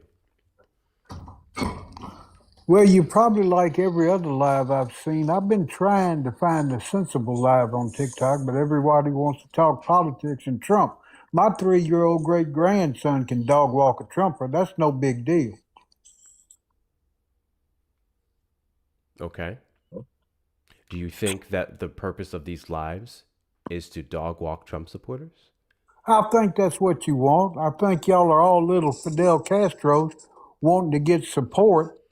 And when I mean, if you're not going to run for office or do something to help the country, why are you on here? Do you think the only way to help the country is running for an office? I think so, because power is the only thing that works. Okay, interesting. I think there's power in community. I think in many ways that the government has failed, people looking to their neighbors have been able to pick up the pieces. But interesting that you said you think your 3-year-old grandson can dog walk Trump supporters. Who did you vote for? I voted for Kamala Harris. You voted for Kamala Harris, but Because you don't see the purpose of these lives. I cannot support a traitor. Okay. Donald Trump, out of his mouth, told the January 6ers he loved them and they were special. If he's not a traitor, I don't know who the hell is. Okay, and you don't think broadcasting that to the broader American public I think is not important? broadcasting it is just flapping your gums. What are you going to do to help? Again, I think knowledge is power. Wouldn't you agree? Did knowledge help the election when Trump won? I mean, in part, yes, actually. No, but we he saw won. a significant lack know of knowledge reflected in the 2024 election, actually. I didn't know how stupid my country was until Trump got elected. Oh, so you were unknowledgeable how stupid the country was. I would say Democrats were not knowledgeable of how the fact that their marketing sucked and contributed to the loss. So again, all of this goes back to knowledge being power. So what are you going to do to help the country? I'm telling you exactly what I'm doing to help the country. First off, I don't only do this platform for from a political standpoint. I also do my best to help my community and community members. We do fundraisers, so on and so forth. In regards to politics, I think louder voices for progressive policies that overwhelmingly benefit the average American, regardless of party, is super important. So while one person may come up here in this live currently with 280 here, 107 people on YouTube, so roughly 400 people. We're not trying to change one Trump supporter who comes up in the box and wants to call me a nigga. We are doing this for the hundreds of people in the comment section, the non-voters, the people who are apathetic, and getting them to be motivated by the actions of this administration. Call from. Well, this is Steve here, and I'd really like to... To accept, press 1. To send a voice. Steve, you're on the line. Hold for one moment. So while you may not see let me the let value, you go. You got a call. I'll see you. While you may not see the value in debate spaces, I would argue many of the people that I was able to get to vote in the 2024 election, get registered for 2026 midterms, and inform them about their local and broader candidates, I would say they would argue differently. I understand a lot of people hate debate spaces now. You guys are hyper-focusing on the debate versus the hundreds of people that are watching it. Versus the people that are watching, say someone comes up, right? Someone comes into the live and they believe that Donald Trump is the best thing, right? But they don't say anything. A Trump supporter comes up, believing the things that they believe, saying all the things that they say in private, and then they get debunked in 0.2 seconds. What do you think that does for that person? Right? I'm telling you what it did for me. Back in 2020, when I thought Trump was the best thing, I started watching these lives. I started watching these spaces. So I watched someone go up, say the things that I thought, and then watch them get debunked in real time. Watch them get flatlined. Not even in a disrespectful way sometimes, right? It was just, hey, that is wrong. Here's why. That made me go, oh shit. Why do I believe that? Why do I think that? It's not about the people who come up so much versus the hundreds of people that are watching this, whether now, whether later, so on and so forth. You guys get this shit twisted. Anyway, we have someone on the line. All right, you voted for Trump? I absolutely voted for Trump. Who else would I have voted for? Kamala Harris, yep. Kamala. Not Kamala, right? Kamala. Do you regret your vote? Well, I mean, in a way, I regret it. I mean, I voted for Donald Trump back in 2016. I actually was a member of his campaign, and I was ecstatic when he got elected in the most historic election in the history of our country after defeating Hillary Rotten Clinton. And after his historic first presidency, watching him pass the Tax Cuts and Jobs Act, which is the largest tax cut in the history of our country prior to the Big Beautiful Bill, and watching the economy absolutely boom under Donald Trump's first presidency, and watching him handle the COVID scam that Democrats perpetrated across this country with absolute grace, and you know, I don't know why you expediting the compliment a man vaccine, for making handling it a so scam millions of that people he would have lived when participated they, in. Go ahead. You want to interrupt? Go ahead. Well, you're just rambling on, and you made a couple points. I would like to address them head on. Well, you asked me if I regret it, and I'm getting to why. Yeah, I yeah, regret and it. you've been doing quite a bit of rambling. So Go I ahead. like You to have my I like to permission to streamline interrupt. these Go ahead. conversations. I'm very big on efficiency, and nothing's efficient ahead. about Go letting you ahead. read off your scripts. Okay. You have my So permission to I speak. find it Go ahead. interesting that you are be complimenting Donald Trump, complimenting him handling a scam. Absolutely. The COVID scam was the Democrats shutting down the entire economy, making it so people needed. Democrats did not vaccine shut down cards the to get economy. Well, they absolutely shut down the economy. I mean, you may have lived in a state where it wasn't shut down, most likely a red state. But the blue states in this country absolutely shut down. Businesses were closed. People were told they couldn't visit their grandmothers. And Yeah, their that is nursing incorrect. homes. People were still able to get groceries. People were able to eat. None That's of these fantastic. businesses Wow, closed down. thank you, Democrat governors. You allowed people to go to the grocery store. Thank you so much. I'm gonna. You know what? You convinced me. I'm voting Democrat from now on. They Yeah, allowed sure. us So, to anyways, go to the grocery Donald store Trump during participated in the scam that Wow, you're you're referencing right. by not only Absolutely taking amazing the Operation way Warp they handled Speed it. and bragging about it, but then he went ahead and got Absolutely that amazing. vaccination himself. And then because of his lax, the vaccination because of was his great. lax policies and telling Donald the Trump truth saved to the millions American of public lives. about the Say truth of thank the you, Donald. pandemic, because Say of that, thank you, Donald. more You could people say that. died than was necessary. You could say thank you, Donald Trump, for actually expediting the approval of these vaccines. Operation Warp Speed was a I mean, fantastic I would, but then You could I say would thank I would you then be instead of crying complimenting every I would be single day. complimenting That a would be scam. cool. Why would I compliment a scam? Well, it was a scam because the economy should not have shut down as long The as economy people. didn't shut down. Well, the economy You keep absolutely saying did that. shut Again, down. You could there is so no conceive state and pretend in that the that's not United true. States where there was no business whatsoever, where Oh, people were okay, starving because their You're taking Walmart it wasn't literally, open. just like the What they were border's not required to closed do right is now. put Is on a that your mask, next point? stay 6 The feet border's apart, not closed. and go out. Restaurants shifted their business to take out only. Yeah. So Tell they were that to the still mom and running pop there shops too. who absolutely were destroyed. Yeah, some mom Those and pop people couldn't shops enter their permanently shut businesses, down, and they weren't were allowed able to to be operate. compensated for it, even though the compensation wasn't complete or You think this is a substantial popular opinion? enough. Do It you was think what you're reduced stating right now to is protect a popular people. opinion that people agree with? You just sound like a delusional retard that nobody actually believes. Oh, not the slur. Not the slur. Oh. Trump supporters request up in the box here, the demographic of people I'd like to have a conversation with. If you're over on the tube side, you can call on the number on screen, 737-295-5321. So there's this thing on social media called slur to run, specifically on TikTok. YouTube doesn't care. YouTube has very lax rules. TikTok is super sensitive, and the R word is a slur on this platform. So what happens is people know when you say certain words, either I have to hang up the phone, otherwise, so I don't get a flag, or I'd get the flag. So they slur so that I'd hang up the phone. I think it's embarrassing. You can articulate your arguments and you can bring it to fruition to whatever your point is without slurring. But instead, when you guys realize you've run out of talking points, when you realize you're up against someone who actually has an IQ above room temperature, you slur to run. It's really sad. It's really sad. Anyway, I just find that interesting how they always go back to the pandemic and they always say things like fraud and this and hoax and shit like that. Donald Trump would have participated in that hoax with Operation Warp Speed, with getting vaccinated himself, and even wasting, I guess, millions of billions of dollars of research into exploring things like injecting disinfectant into the bloodstream. Right? Right? So, I don't know. I find that to be super duper fascinating. I find it to be super duper fascinating, as if the rest of the world didn't also deal with shutdowns as well. As if the rest of the world wasn't burdened by increased immigration to their borders after things returned back to normal, as by inflation, so on and so forth. So for some reason, Trump supporters think that America was the only one who dealt with these things, and it got worse under Joe Biden. Make it make sense. Make it make sense. Why do they blame Biden when we shut down under Trump? Well, it's the Democrats. Like he said, it was the Democrats. The Democrats were the only ones who wanted to shut down, and poor Trump had to cower to them. The countries that did the best shutdown, vaccinated, and went back to normal. Literally. Literally. We recovered out of the what was it, Q7?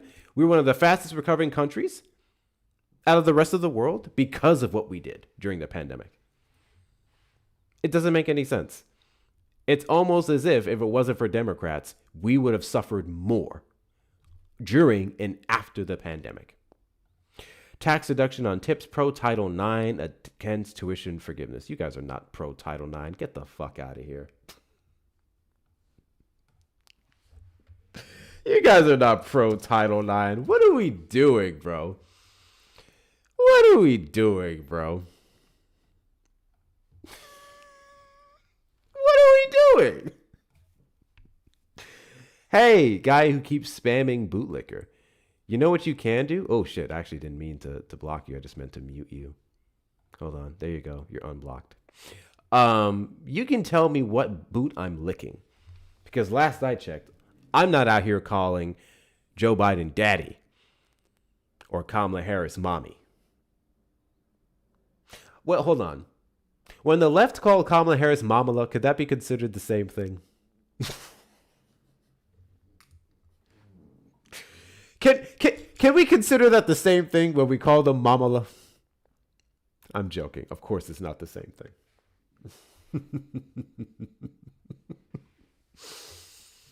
MAGA legit praise the Trump. Yeah, we played that video on the Fun and Fact show. The video of all those people surrounding that big golden idol of Trump praying.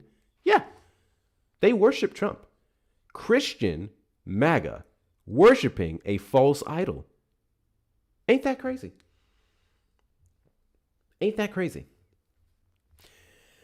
Any case, double tap the screen till the like bar gets full for 15, 30, 60 seconds. We can easily get the likes up to 100K. We could do it within the next few minutes. Share out the live with your friends and family as well. Repost and add to your story. If you're not following me, hit that follow button in the top left corner. We are live every Saturday after 3 p.m. CST and randomly throughout the week. Make sure you guys are sending your daily heart me's as well. If you are grayed out in the chat, you are GOP. Don't be GOP. Be DNC. Actually, don't be them either. They suck.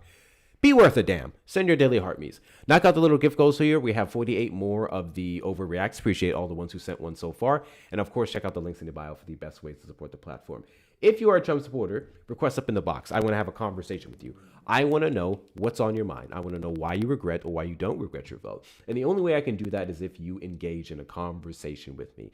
I can't engage in a conversation with Russian bots in the comments.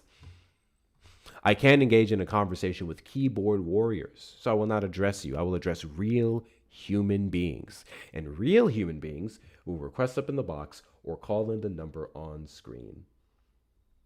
Make it make sense. Make it make sense. There are at least 2 stories in the Bible about praising statues, and then they go do that. Yeah. Yeah, literally. Literally.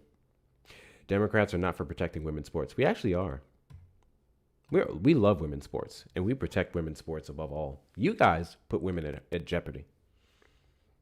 Friendly reminder that Republicans put women at jeopardy with their positions on women's sports. It's crazy. Also, you guys enable, whatchamacallit? You guys enable mediocrity as well. Republicans are not the party of meritocracy. They enable mediocrity. And I'm going to tell you how.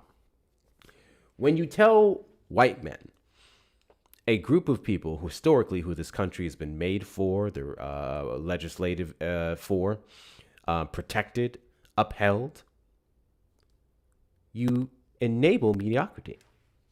When people are able to fall back on their whiteness for everything versus actual ability. And we saw that reflected in DEIA.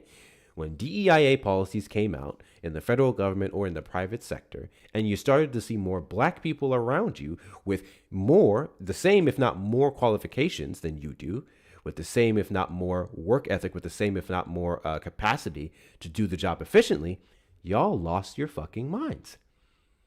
And you started to feel a certain way inside.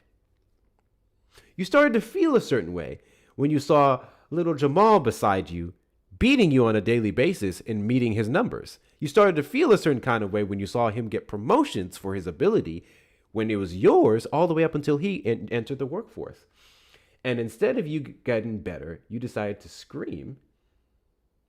You decided to scream reverse racism. You decided to scream black people and women and trans folks and other minorities are being prioritized over you. Maybe you're just getting left behind because you're weak. Maybe you should try that. So do that. MAGA forever? Tell me why. Tell me why.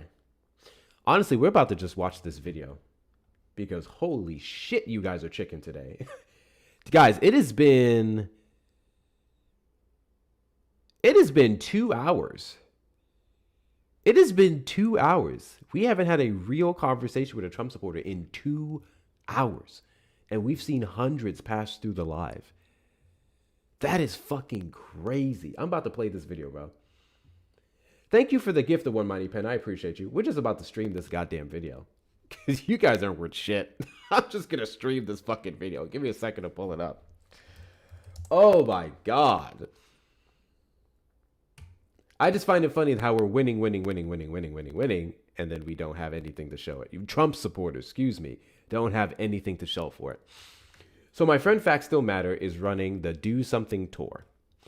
And in the Do Something tour, he's going from coast to coast, state to state, talking to people who felt out in the 2024 election, who felt left out by Democrats, Republicans, whatever, and trying to motivate people to get more involved in our election process. You guys always wait until I say I'm about to do something else to fucking call in. Call from. Caller, you on the line. Did you vote for Trump? In 2016 and 2020, I did not vote in 2024. Why didn't you vote in 2024? Live in a deep blue state, kind of felt pointless. Okay. Interesting. Do you support Donald Trump and his actions today? I support the Republican Party. So do you support Donald Trump, who's currently spearheading the Republican Party? I don't see any reason not to over the Democrats. So yes, you support Donald Trump. As of right now, yes, he's the leader in power. Okay. Why do you guys do that? Why do you guys, some of you anyways, not answer that question directly? It's almost as if you're afraid to say you support Trump. Why is that? I feel an obligation as a Republican to support the leader in power. I may not support every decision he makes, but I feel no reason not to support him as a Republican in a battle in a two-party system. So do you support him just because he is a leader? I support him because he's the leader of the Republican Party right now. Okay. And how he leads the Republican Party is... You're separating that from... You're trying to twist it a little bit. I'm asking a question. I don't know how I can twist anything by asking a question. Re-ask it, please. Okay. How he leads the Republican Party is irrelevant to you. Is how he leads the Republican Party irrelevant to you? Why should I badmouth the leader of the party in a two-party system if I do not believe the Democrats are a better choice? I didn't ask you to badmouth anyone. You really want to talk about Democrats, and I have no problem engaging in that conversation with you. But my specific question was, because you said you support the leader of the Republican Party, the point I'm trying to get to is how he leads the Republican Party relevant to your support? And the reason I'm asking that question is to see that if your Republican values can separate themselves from Donald Trump, because Donald Trump does not reflect Republican values. Sure, we can do that. No, I don't support a lot of things he's doing right now. Like what? But I would still support him enough. So no matter what Donald Trump does, ultimately you still believe he is better than the Democratic Party. I would not say enough. I would not say no matter what. Okay. What is your line then? Certain situations would put me in a position where I would call for the 25th. Okay, what is your line then? My line would be pretty much where Biden got to during his term. Pretty much what? Where Biden was at, not cognitively there, during his term, to say, yeah, we need to put Vance in power at this point. Okay. Biden was still capable at the end of his term. He was just old. But sure, we'll go with that. So what are the things that turned you off from Biden? In regards to his ability. Constant. He was a 52 years in government. He was just a talking about his empty his shell ability, of a his cognitive ability, government his bureaucrat. ability. That's a separate conversation. I'm talking about his ability because you said your line would be if he was at the state that Biden was in near the end of Biden's last term, unwilling right? to So you engage believe that with he the was media, incompetent and unwilling incapable. to speak to the American people other than in pre-televised engagements. If Trump would walk away after making a speech without ever engaging with the media, yeah, that's an issue. Biden did all of those things. He was quite literally criticized Very for minimally, only to majority of the designated clips that we questions have of he had in Biden advance. slipping up is coming from him choosing to engage with the media. Now, Biden was, even Democrats told him, all right, enough's enough. We got to get rid of him. He's done. That's exactly what happened. And then Kamala Harris. No, took and I his agree. place. But I do believe they should have done it sooner. I believe they should have 25th him. And I believe they should have put Harris in power sooner. It probably would have been better for her running. Guys, this is random. It has nothing to do with this conversation. I'm looking on YouTube. I just saw a trailer for Vought Rising. So Vought Rising is now going to be a spinoff from The Boys, who just had their trash season finale. Just in case no one knew, that trailer dropped 4 hours ago, so go watch it. Anyways, so you thought... Well, I'll agree with you with what you just said. Yeah. You thought Biden was mentally incapable of incompetent based off of speeches. And...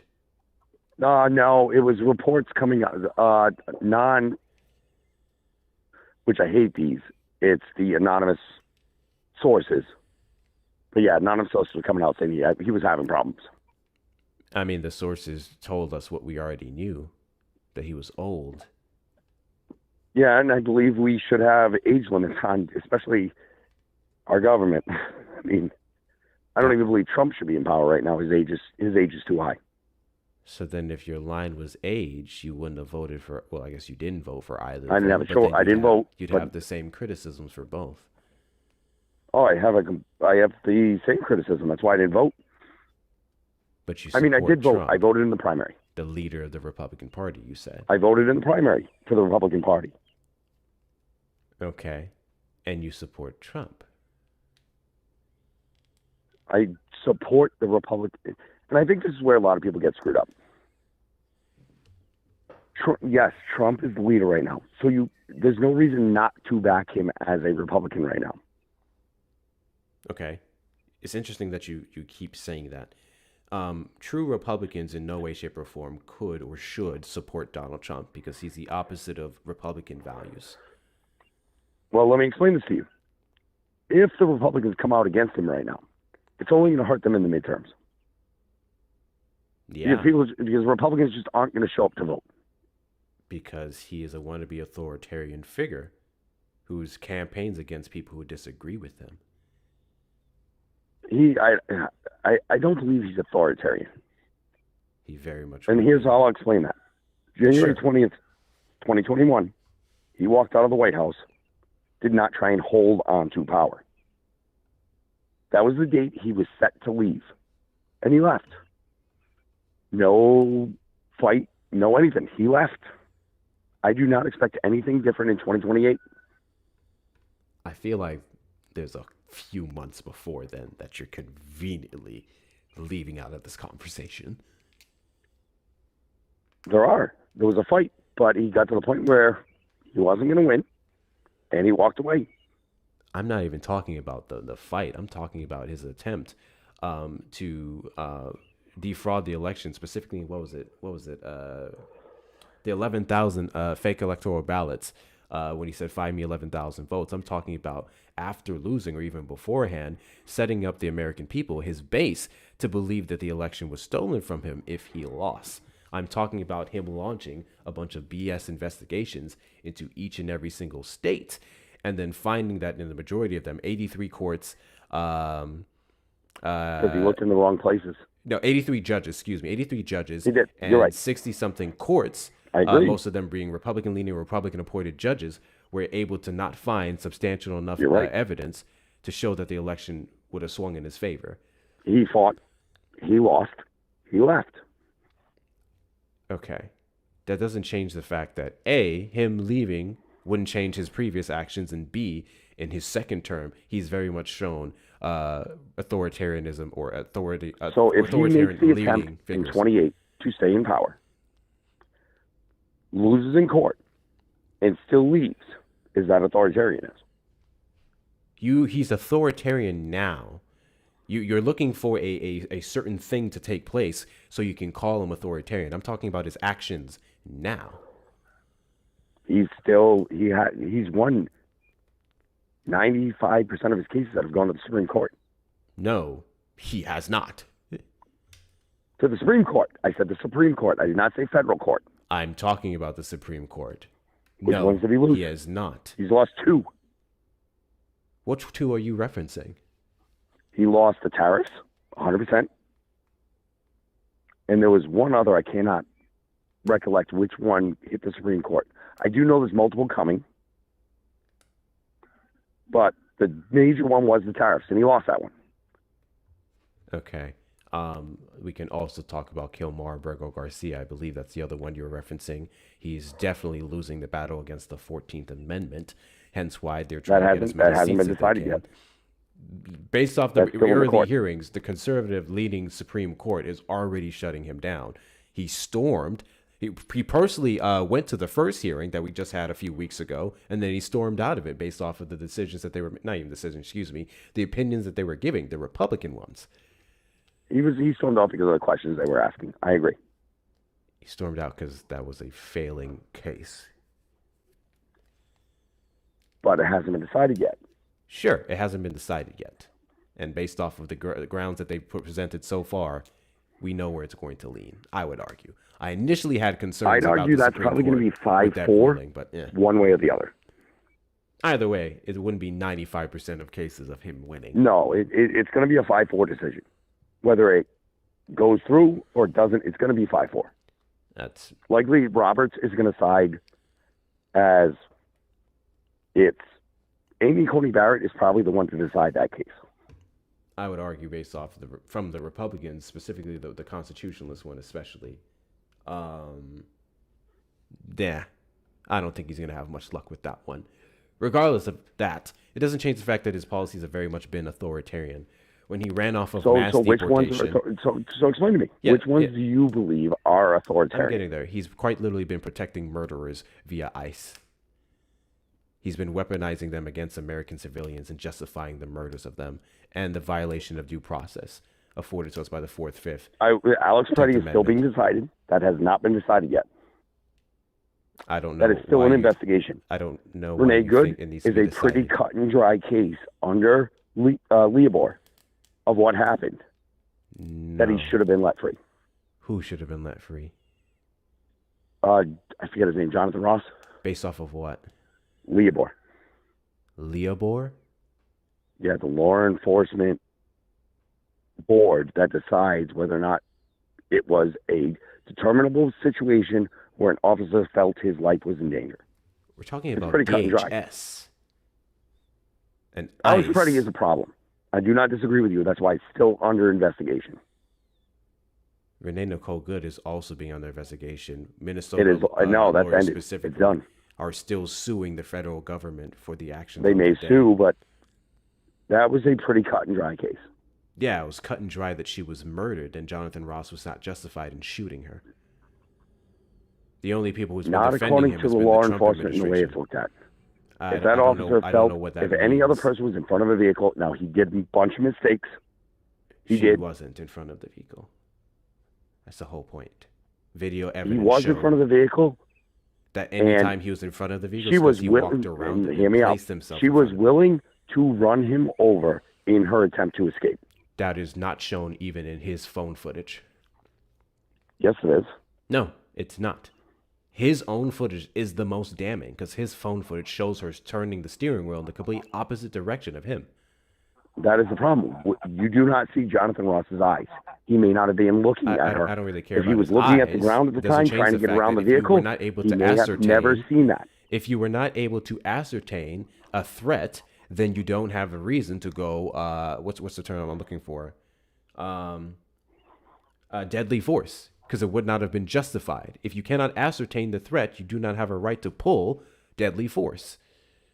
And if you place yourself in harm's way, something that's specifically been documented with ICE for the last at least decade, then you do not get to fall back on any kind of immunity under law enforcement. That has been established by law in several court cases. It has been in several court cases. It just didn't end up in this one. But this is a That's generalized because that one hasn't necessarily that been settled. The law It hasn't enforcement gone to board SCOTUS decides or anything things. else. If you put another officer in his position, did he have reasonable belief that his life was in danger? That's how they look at it. So reasonable belief also has to be followed up with, if you reasonably do not put yourselves in harm's way. If you unreasonably act in a manner that puts yourself in harm's way, when the threat doesn't match your action, you cannot fall back on immunity. You cannot fall back on self-defense. Now, that case is completely subjective. And it is. There's nothing subjective. You have about your the video side, I footage. have my side. It's completely subjective. It's really not based off the footage. See, I say it is. I can look at your point of view and go, I see where you're coming from. You are having the inability to look at it from my side and say, oh, maybe, I mean... I can't look at it from your unclear side case. because your side is saying that she would have intentionally driven her car into him for the purpose of killing him. And No, I didn't every say that. piece of that is I literally did not say the that. only justification you would have to say he could shoot her. No, and I be didn't. protected. I said she had reckless indifference whether or not she ran him over. Reckless indifference. Not intentionally driving at him, but she was willing to drive through him to get away.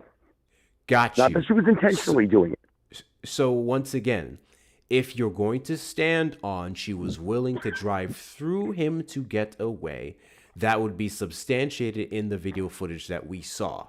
It's not, because in the video footage, the most damning being his own phone camera, she was turning her steering wheel not in the the most damning opposite video. direction. It is. The most damning It is the video most is damning the video outside when shot. he walked around her and she consistently kept saying, I'm not mad at you. I'll be here. Whatever, whatever. She was humble. She was reasonable. She was being respectable. She got in fear of her life when the other ICE agent ran up on her car, was pulling open her door, telling her get the fuck out. She was not in fear That of her is life. where She the was in fear of conversation getting arrested. escalated. She was was not in crazy fear of her that you can life. say she was not in fear of her life when there's a bullet in her head as of now. Absolutely No, crazy. because of her but sure. actions. See, the most damning video is actually the outside wide screen, the outside wide shot, where Jonathan outside Ross wide was not shot. in front of her vehicle until she backed up.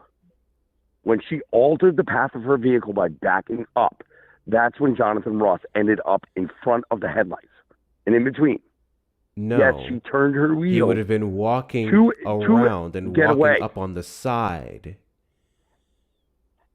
She didn't know when she backs up, Jonathan Ross was not in front of her vehicle. And then what did he Jonathan do? Ross was walking towards her vehicle. When she backs up, she aligns him between He was the walking headlights. towards... Now, she was still... So and I he will was not disagree with walking you. towards a moving vehicle. He was walking away from the vehicle when the other officers approached. He was circling. No, he wasn't. He circled the If you watch vehicle the twice outside, in the the outside video, footage. his back is to the vehicle. When the other officers start approaching, he turns around. Wait, what? and he Wait, starts I'm walking sorry. forward. What did you just say? When the other officers approach Renee Good's vehicle, Jonathan Ross' back is to the vehicle heading back to his cruiser. What? He then turns around. Where did you see this? Hold on. Where did you That's see in the this? outside. That's in the outside wide shot. That was in the outside wide shot. I need to see this. Where did you see that in the video? There's 3 videos. There's his own phone footage. There's the outside camera. I don't know if it's a Ring camera, and then there's one from the back, and there's one from the front. Which one shows his back being turned towards the vehicle? His back is turned until the other officers approach the vehicle. Which He was video returning footage to shows his car. his back being turned towards her vehicle? And then when he hears the other officers engaging with her, he turns around and returns to the vehicle.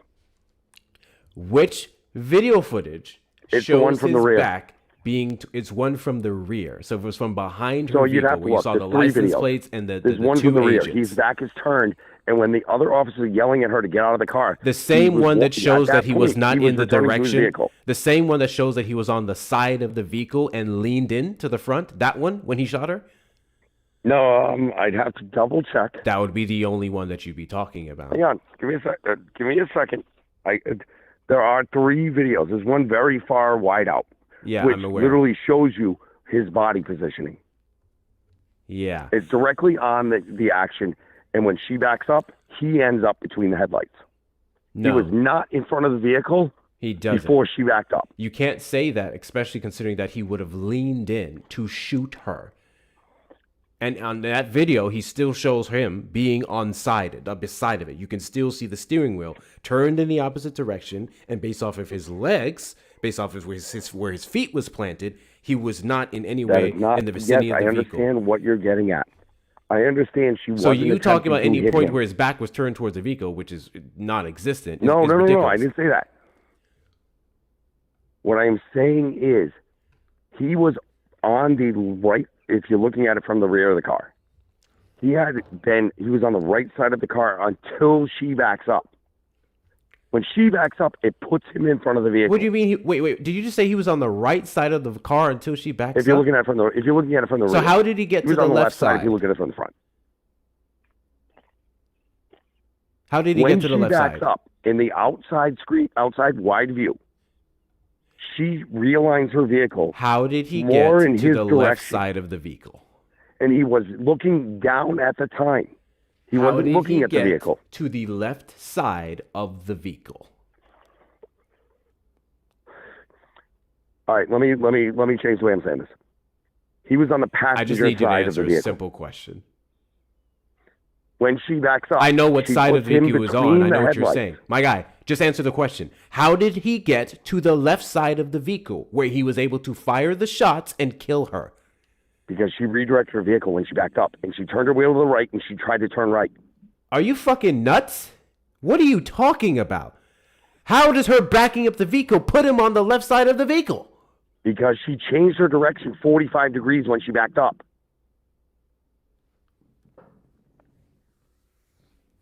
When she backs up, her wheels are cut all the way to back up towards him. W's in the So when chat she to backs Erica up, for the she $10 shifts her Venmo. vehicle 30 degrees.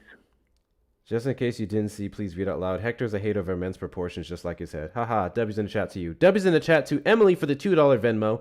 And what did he fucking say after he unalived her caller? He called her a fucking bitch. This caller is fucking Yes, he did. delusional. And Yeah, that was shit absolutely is out of line. absolutely insane. W's in the chat to you guys. Best way to support the platform is going to be the links in the bio. You can use a super chat or a super sticker if you're over on the tube side. Again, you keep talking about her backing up the vehicle. Her moving her vehicle does not put him on one side or the other. He was circling the vehicle. He did it twice, as shown in the video footage, which is how he ended up on the left, which is how he ended up in any way, shape, or form He wasn't near on the the left front of before the she backed vehicle. up. Oh my fucking God. He wasn't. Watch the videos again. He was not in front of the vehicle until she backs up.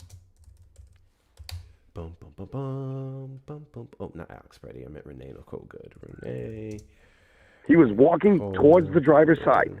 When she backs up, she altered her position to be more in line with him. Now, I do not believe she wanted to run him over. I will grant you that. This one here. She's on the back. This one's here. Sorry, I'm trying to find the raw. Yeah, that's fine. The raw footage, not the edits. This one's an edit. There's so many people trying to edit this now at this point. The raw is hard to find. Renee Nicole, good. shooting full. Let's do full video. Used to have it saved on my computer. Which one you got? This one is. This one. Is it his? Is it his? Don't use his cell phone camera. That's hard to decipher where his positioning is. You can literally see from his cell phone camera where he would have been behind the vehicle and moved to the front. No. All of the 100%. He did the wrong thing. thing. Circling her vehicle. That is out of protocol. 100%. I agree with you. I'm trying to figure out at what point was the vehicle behind him.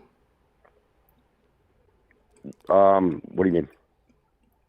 You said that the vehicle was he had his back to the vehicle. At what point was the vehicle behind him? When he circles the vehicle, he doesn't say anything. He gets the plate.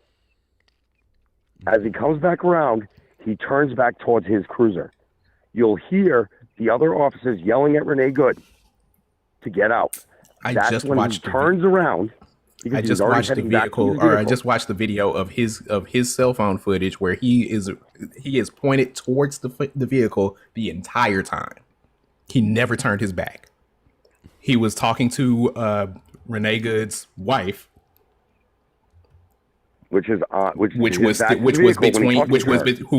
was between him and her vehicle. So he was still pointed towards the vehicle the entire time. He never turned his back. Watch the outside shot. He does.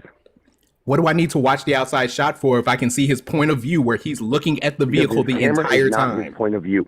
Yep. How is it not his point of view? Because if it's his camera, it's on his chest. You don't know where his hand is. No, it's his cell phone. It's not his body he's cam. Holding in his hand. You don't know which way he's facing the camera. So you think he had his when you watch the outside shot, arm his back broken is to the vehicle until the other officers yell, and then he turns around and attempts to go around to help his fellow officers. So you're saying he's like a bionic man who's able to dislocate his shoulder and put his phone behind him. I don't know. Hold on one second. Blue W's in the chat to Melvin for the $5 super chat. The dark side of the force has a strong influence on MAGA. What the fuck is this caller talking about? I don't know, but I have the thing here. And this is, again, not the full thing, but it shows from the point where, let me go back a little bit. Right here. This would have been the point. I'm going to slow it down, actually. Playback speed. Let's go to 0.75. And let's play from here. That appears to block the road. This is the point where you would have seen... That's the one I believe you should watch. Alex Preddy. No, excuse me. You would have seen Jonathan Ross not on the left side of the vehicle. He was on the right side of the vehicle. The reason why he was on the passenger side, as confirmed by every angle, including the one from his phone, is because he was circling the vehicle. She was backing up the vehicle, and despite her backing up the vehicle, he would have still been circling it during that time. And then what we would have seen is this agent, as he was circling the vehicle, escalate the situation by walking up on her and trying to pull open the door and drag her out. She would have then stopped putting her car in reverse. Reversed. This is now where we see Alex Preddy, because again, he is circling the vehicle. Excuse me, thank you. Jonathan Ross moving to the right. Moving to the left, excuse me, the left of the vehicle. He's still circling, he's still moving around it. He is moving Her to vehicle his fellow is still officer. reversing at this point, and you can see that in the steering wheel, which is on the turn to the left, because she was reversing this direction. Okay? Play. Bam. This point right here. You can see the vehicle start to go forward. You see the steering wheel turn to the right, as confirmed by, once again, his body cam footage. He pulls out his firearm. Pointed at. I agree. He also had to go around her wife in order to get to that point. That is correct. Pointed out. Play. You can see the gun there at that angle. This is where the point of contention comes in for a lot of Trump supporters who believed he was nicked, which is still his fault, but we have no confirmation of that, and that's ICE themselves. Bam. You saw his foot go back, his body from the top up lean in with his arms as he's shooting into the vehicle. What point was his back turned towards her vehicle? there was a split second when he looks like he's turning towards his squad car before the other officers approach. Once the officers approach, for whatever reason, he decided to go around the front of the vehicle to engage with his fellow officers. Out of protocol, completely agree with you. What? When the other officers, he's walking around the vehicle. If you watch it, he's walking around. He's not facing the vehicle. He's walking around. When's the last time you When the watched other this footage? officers say, get out of the car, he proceeds to go to his other officers. When's the instead of last being time on you the, staying watched on the this passenger footage? side. There were issues with the whole thing. I do not disagree with you. I'm not asking about issues. When's the last time you watched the footage? You know, probably freaking 2 months ago. You should probably watch it right now. Wait, Hector, but how does he turn his back in order to go to the other officers? That doesn't even make any sense. No. I'm saying he wasn't, his intention, the way I saw the video, his Can't intention say what his before the intention other officers was. approached and he took his You camera don't get, was but to sir, you don't return get to to his car. gauge. But you don't get to gauge what his intention is. The only thing that you can do is go off of what actually happened in the video. And in the video, he never turned his back towards Renee Nicole Good's car. Ross literally kept his body facing towards the car. The only Bruh. time I'm so sorry. Shots fired at the White House. No. they say ain't nobody get hit. Bruh. Hold on. What? No, guys, this infighting. No, between what you're right saying and left isn't has important gotta right now. Stop. Hold on. Let me see. I really just came up here to say, shut up, stupid. But I don't know if Hector would have liked that. He might have got mad at me. So we're getting the. You're not going to find much articles on it because it just happened. This is coming from X. We're seeing several sources put out that there was multiple gunshots heard outside the White House. Secret Service immediately ordered press on the North Lawn. Thank you so much, Amanda. To run inside the briefing room. Situation is developing. No confirmed. You know what? I'm going to injuries. drop this because I kind of want to look into this because this is just getting to be too much at this point. Yeah, I'm seeing The left and the right are reporting. too far apart. We got to find a way to come together. Well, Yeah, y'all shouldn't have voted for Trump then. Yeah. To like the fucking most divisive president in U.S. history. Probably shouldn't And be they're like, no, justifying guys, can we murder. all just You get know- along? Federal government sanctioned murder of American civilians based off of false notions of fear for life. Probably shouldn't do that. Probably is Yeah, one of the right. reasons why we can never come together is when any one of us can get shot and you can say we were trying to run them over despite all footage showing the complete opposite. Maybe that's something that would turn people off from coming together. There's a lot of things that are keeping us all separated right now. A lot. Mm-hmm. And a lot of it is being And stoked both by sides this are using president. it to gain power. And the American people need to figure this out and stop infighting with each other just to maintain power. Okay, we're not talking about power. This is human to human. You are justifying the power structure, which is currently the Republican administration, currently Donald Trump, destroying America, justifying killing and imperialism abroad. That's the problem. You can't make this a power issue. There's one side in power right now. There's one side responsible for cutting healthcare. There's one side responsible for state-sanctioned murder under ICE. There's one side responsible for defunding education, SNAP benefits for starving Americans as you proceed to bring up the cost of living and making it harder for people to eat. You're cutting the benefits that's given to them per their taxpaying dollars, which is the majority of people on SNAP who are working, sometimes 2 jobs. What? That has nothing to do with people to people outside of the people who are looking at this administration and saying that's okay. So let me explain this to you. I look at doing what's better for America different than you. And I'm Clearly. sorry, I do. You think Give me an handing people example money of something and giving that's people benefits doing good is for going to America. help them. I see it as a deterrent for people being functional members of society. I'm sorry, what? Aid? I see it as and it is a cudgel. Welfare is a cudgel. Oh my God. Jesus Christ. Here's why. Hang on, give me a second. Because you can get to a point where you either lose your welfare and you lose your Section 8 to get a decent job. What? or you keep your welfare because you're going to lose your get housing. a decent you're job, gonna lose your benefits, and with a Why decent would, job, there's no there would be going to no work for need for the benefit. No. First and foremost, the majority of Americans who would benefit from any of those programs are already working, which means a portion of their money, their taxes, is going towards that program. Secondly, if you had a decent job, said decent job would eliminate the need to get said benefits, because already it takes a fuck ton to qualify for the programs, even before the Trump administration. And once you're out of that bracket, you don't need it. A decent job would reduce your but why would I want to go to work to pull from those programs? And why would I want to go to work and put the effort in to make just a little bit more? Because subsidies, if I don't have to go to work, or any of those programs benefits, don't pay you a living, or pay you or give you a living wage, or give you enough aid to be able to better your life. It's supplemental. The system's broken. It's supplemental. You know what that means? You're right. You are right.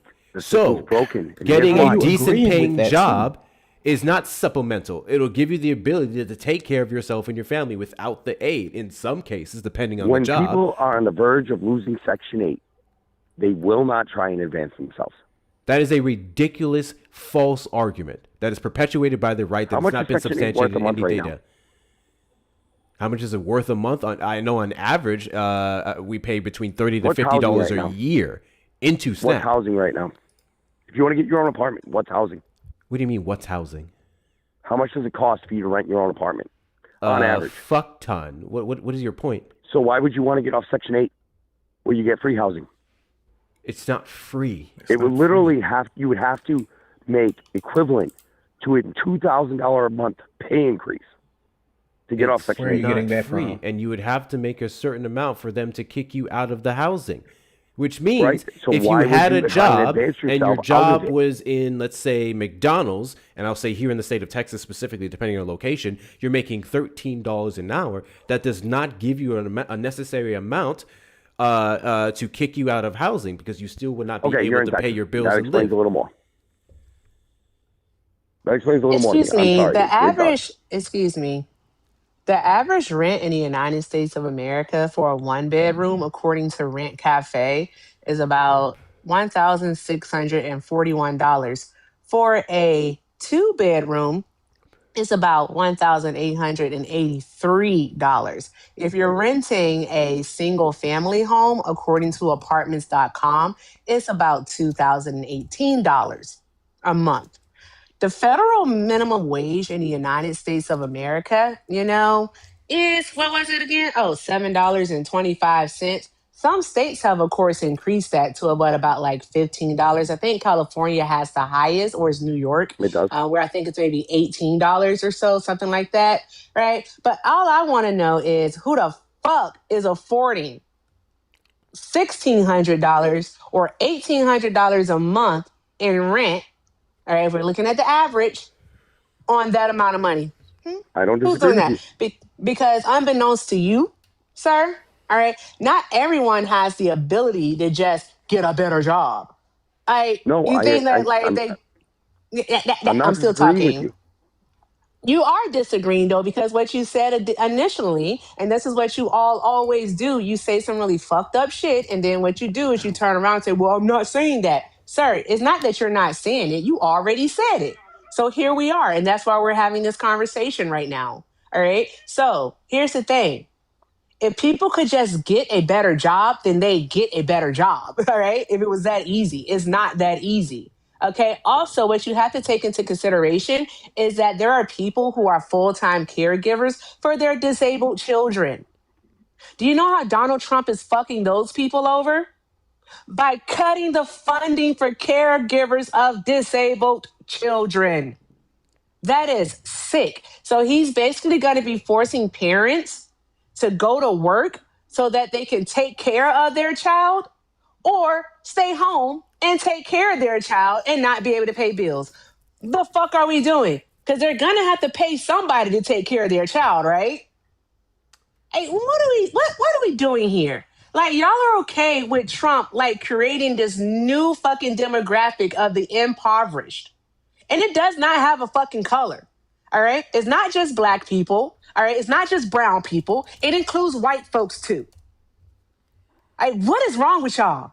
Don't make no I goddamn wasn't. sense, but I bet you're okay with billionaires getting a tax cut and corporations having all the loopholes in the darn world so that they can pay nothing in taxes while they continue to cut our friggin' funding for benefits that people actually depend on because without them, they'll fucking die. But you know what, Hector? You know what you can do, Hector? You can pull yourself up by the bootstraps. You can get a better job. All right, get the fuck out of here, man. Y'all are so ridiculous. Unemployment has literally gone up this year. I didn't everyone. disagree with. See, so you're telling people to go get a better job, and being on subsidies is stopping them from getting a better job when they've been trying this whole time, and the market is harder than ever. Everything I'm about to say. This is the problem. We're going off of everything you have said. No one's assuming a thing. We're literally responding to what you've been saying. You're the one who said that welfare is an incentive for people not to work. And the whole point of them being... You called it a I culture. said there is a point. There's a problem in the system. There's a level where it's more beneficial for you to stay on welfare than it is to make $2 more an hour. And that is an example of a horrible, horrible economy. That is an example of a ridiculous, extremely hard job market. 60s. Why are we blaming the people for circumstances I'm not they did blaming not people, create? I'm blaming the system. The system that is there helping them, you're criticizing. What I'm complaining about is there's a break-even point in the system right now. Where? What is the break-even point? Because when you they typically pay what the benefits are that you can receive. Okay. They typically pay 30% of their adjusted monthly income towards rent and utilities. So where's the breaking point? Correct. So where's the point? Even point. The point is, if you don't make that 30% more, why would you try and get yourself off the system? What do you mean you don't make that 30% more? Make what 30% more? It's 30% of their income. There's no 30% more or less. Hear me out. I am on Section 8. I have my housing taken care of to a degree where I can afford it. I get SNAP benefits, making a certain amount. If I have the option to get another job, why would I take it to make a few dollars more and lose my benefits? Why are you assuming that they're only making a few dollars more? Why would I work overtime? You're adding assumptions into there. Why are you assuming they're only making a few dollars more? Because it only takes a few dollars more to get yourself kicked off. If you made more, they would either cut your benefits or you'd make substantially more than what would be necessary. So then you wouldn't get it. And then you wouldn't need it. So why would a person feel incentivized to make more? So that they can live. So that they can live. So they can have the American dream. So that they can afford more than the bare minimums. So maybe they're not looking at what's in their cabinets. So maybe that they can take vacations. Maybe the average person wants an incentive to do more in their life than just to get by. That's a great assumption. So maybe that's a reason why they would want to get a job. Why so many of them have been and continue to look for jobs. Even if I were to grant you, this is the fucking ridiculous part about this entire goddamn conversation. Even if I was to grant you the fact that a percentage of people refuse to go get up and get work because of what they're being fucking subsidized, because of what the government is giving them, why the fuck do I care about that insignificant amount of people who are doing that versus the majority of people working and still not able to get by, versus the fucking corporations, the 1% that are in part the reasons why our housing is up, our gas prices up, and everything else. Why do I care so much about this small group of people that would be quote unquote abusing the system versus the 1%, the real one you should be fucking worried about, robbing us all blind and lobbying our politicians? Why do I care? I never said abusing. Why do I care?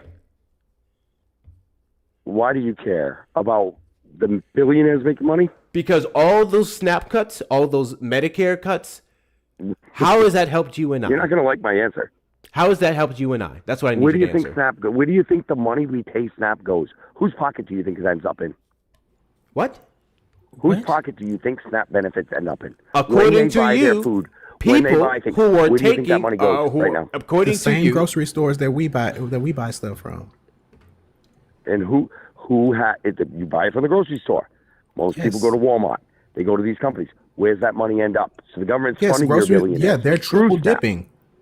I know that Walmart is triple dipping. They get a tax break and then they get rewarded for not paying their employees. Yes, that is not a problem of the people. That is a problem of people of the government giving them further tax breaks.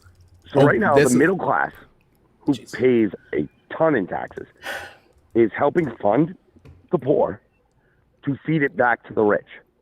It's a vicious cycle. So stop the rich from being able to funnel that money. Like, what are you talking about? Why are you blaming the middle class and the lower class? Jesus Christ, I'm sorry for over talking. This man's on behalf of equitable tax reform, vote against the consistent and persistent tax breaks, bailouts, and loopholes of the millionaires and billionaires. Vote for the people who came from a middle-class family versus the people who are robbing us blind and have contributed to over a $50 trillion transfer of wealth from the 70s to now. Because what you're asking for is the end of the middle class. What? How? By taxing the rich to give to the poor, to bring the poor up, creates inflation. It's not about taxing the rich. No. This is a common misconception. We're not saying tax the rich more so that we can throw billions of dollars more into Snap. No one is saying that. That is absolutely not what we're saying. So where's the money going to go? We're saying our taxes continue to go up in different ways, despite doubling of standard deductions under the Tax Cuts and Jobs Act and now the Big Beautiful Bill. Our taxes still go up in other ways. Our taxes are imposed through things like Donald Trump's unconstitutional tariffs. Meanwhile, prices of goods are still going up. People are still getting poorer, and there is less money outside of just more revenue going towards those systems. So we are getting taxed more, and the corporations are getting record bailouts. The biggest tax cuts to the 1% have been passed under the Trump administration, and people are not better off since. What? The Democrats did what? Democrats' plan will cause an oligarchy. How? You will have the rich. By taxing the rich, it creates an oligarchy. There'll be no more middle class. W's in the chat to Sick of Society for the $5 Venmo. Nothing that the caller is saying makes me want to work with him. Ew. Yeah, I don't know how the fuck we're supposed to work with this. W's in the chat to you, Sick of Society. W's in the chat to Melvin for the $5 super chat. When you can't see logical things dead in your face, then no, I'm not going to break bed with you, period. Yeah, that's 6,000%. W's to you. Guys, best way to support the platform is going to be in the links in the bio. Please make sure you take care of Eric and Blue while they're here, and you guys see the sticker above your head. Go ahead. Caller, do you know what happens when you tax corporations? Depends on what area you're talking in. It doesn't matter. When you tax corporations, they have to find other ways. If you tax them instead of giving them tax breaks, they have to find ways in order to lower those taxes that you're putting on them. That means that they have to do things to create deductions. So they have to do things like invest in their buildings. They have to pay their employees more. They have to invest in infrastructure around them. They have to do things that incentivizes. Or they pass costs off onto the consumer. What? Or they pass the cost off onto the consumer. If that was true, then the inverse would be true. We would see those tax breaks. We would say if the inverse were true, then when we got the tax cuts, when they got the tax cuts, then we would see our prices go down. No, they're too greedy for that. We know that. No, they're too greedy to pay those taxes.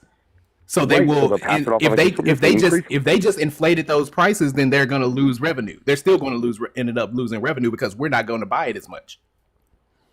What they do instead, they invest in themselves so that they can get more tax cuts. We've seen this before. We've seen this when we tax them more before. The average person is going to pay more. As soon as we increase taxes, they're going to increase pricing. It's the way it's going to happen.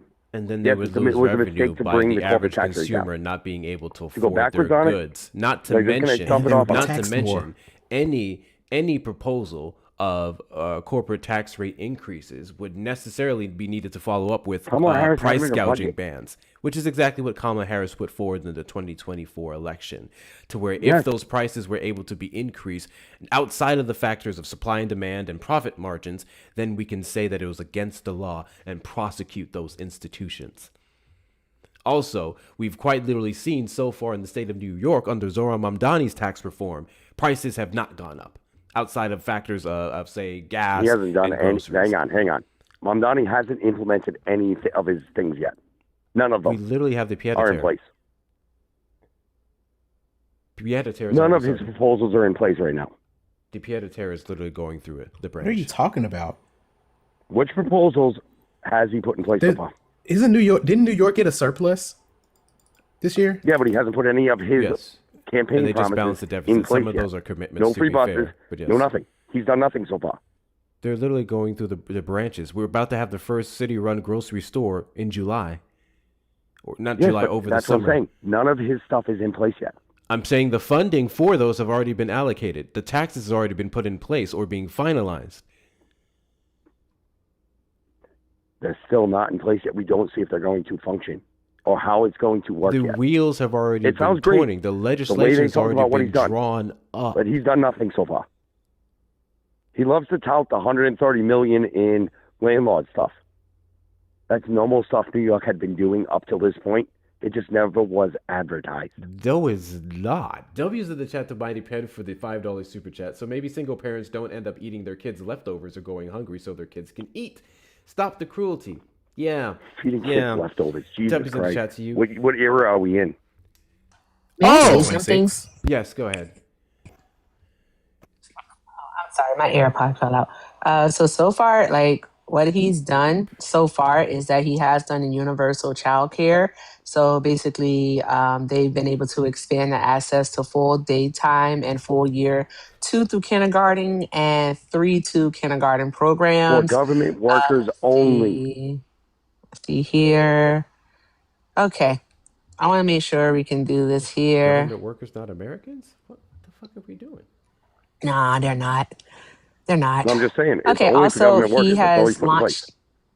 launched, he's also done like the affordable housing and the permitting reforms. So they've launched an initiative to ease the housing red tape, and they have doing reducing pre-development times. Sorry. Oh, what did he do? He This did is- what Republicans want and cut regulations. Reducing pre-development times for affordable That's housing projects by up to Republican 2.5 years. He's also secured significant tenant restitution and repairs. So he's been going after That's the normal stuff. slumlords. Every governor does. Every That's mayor does. awesome. Okay. Cool. So also he has this thing called the first 100 days tracker. It's from nyc.gov, and you can see what he's done. $1.2 billion secure for universal child care, 34 million won on behalf of tenants, 9.3 million secured in worker and small business restitution, and also they fixed 100,000 potholes so far. One Those were Eric Adams' freaking plans. I know you The guys ones he love failed how- at. W's in the chat to Megan. Hi, Megan, for the $25 Venmo. I'm a corporate income tax accountant. If corporations increase prices, that increases their net income, which will increase their tax liability. You cannot pass through income taxes to customers like you can tariffs. Caller is stupid. W's in the chat to you, Megan. Also, government employees would still be Americans, and that would still be a start of his programs. On top of that, you're talking about a separate program that is exclusively for government workers. His broader policies apply to everyone, so you lied. It is know not they do. only for government workers. They've had stuff for government workers and incentives for government workers for some time.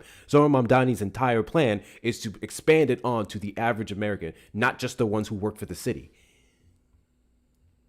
I agree with what you're saying. I was only pointing out that his plans aren't what he's done so far. They When his literally plans go into are. place, And he will Homeboy's drive only out been in the state people who paid or for it. in his seat for less than 6 months. Exactly. He hasn't done anything yet. That was my point. You were just listed things that he's already done, and you just hand waved them away, saying that they're things that all the mayors do. That was Those all were stuff Eric in Adams' Eric plans. Plan. So, I don't care if They're it just was getting even if passed it on was to you. Eric Adams' plan. It was implemented by Mamdani. He literally, anything that would have been Eric Adams' plan, but that's a little crap, but whatever. Anything that would have been his plan would have been streamlined under Mamdani. Things that Eric Adams said he could not do. There was no budget for, so on and so forth. Zohran Mamdani was able to get in there, do some restructuring, and bam, have it done, have those commitments in less than 6 months. That just came recently. You'd be ignoring everything that took place beforehand. And you'd be ignoring the investments that he made specifically with Albany. He was able to do a lot of it with Albany. Yes, the government $4 billion investment that they put down to the city was very important. But the only reason why he was even able to get that money from the state is if he had the records, if he showed clean records for everything he was going to do and how they were able to afford it. That's the only reason. We don't just bail out money. Better yet, say you're right. Say you're right. Say Kathy Hochul just wanted to win an election. Say Kathy Hochul just wanted to give a good headline. How would any of this be bad for New Yorkers again? Because she's taking away from other parts of the state to feed New York to get votes. I'm sorry, no other part of the state was starved. What? No, there's nobody in America who's starving. There's not a single person in America starving. Are you serious? What the fuck did you just say? Oh, there's not a single person in America starving right now. What the fuck do you mean there's no one in America that's starving? I'm clocking out. Show me I'm sorry, where have you been? Where the fuck do you live? Show me a starving person. Okay, homeless people don't exist. 1 in 4 children in the United States. I said there's nobody starving to death. Erica is responding to you. 1 in 4 children in the United States of America go to bed hungry. 1 in 4 children. That is 20. What the fuck do you mean that's not starving? What the fuck? It's millions of children in this country that only eat at school. Why do you think we do free school lunch programs during the summertime when kids aren't in school? Because that one meal they get a day comes from fucking school, bro. I agree. What the fuck is wrong with you? Show me a person who's starving. What the fuck do you mean show you a person that's starving? Like, is your goal here to just be deplorable? Is your goal to be deplorable? Is your goal to be deplorable? Is that your goal? Life isn't easy. Life is hard. I grew up hungry. Oh, so you were starving. And no one starving exists now. You eliminated hunger? Nobody's starving in America. There's not. If you just show me a person who's starving, I'll give him one. I can tell you every time I go down in Dallas, I see people starving every goddamn day. Can we just say fucking and just end it already? Seriously. You know why I know nobody's starving? Because there's all these signs and stuff. If you're starving, you're doing something wrong. You have stuff in place. There shouldn't be anybody starving. W's in the chat to Brianna for sending the final 20 for the drop fund. I'm losing brain cells. Please. I'm not sure if you guys heard the last part because the music was loud. He said if you're starving in America, you're doing something wrong. He said with his full chest, if you are starving in America, you are doing something wrong. The claim that nobody is starving requires the deliberate erasure of the U.S. Department of Agriculture's baseline economic metrics. As per the USDA Economic Research Service's 2024 Household Food Security Report, 13.7% of U.S. households, 18.3 million people, experience food insecurity, proving the caloric deficit is a documented, measurable feature of the current economy, not an anomaly. So not only is there more than one person starving, it's because of the economy. It's a standard of living right now for people to be starving.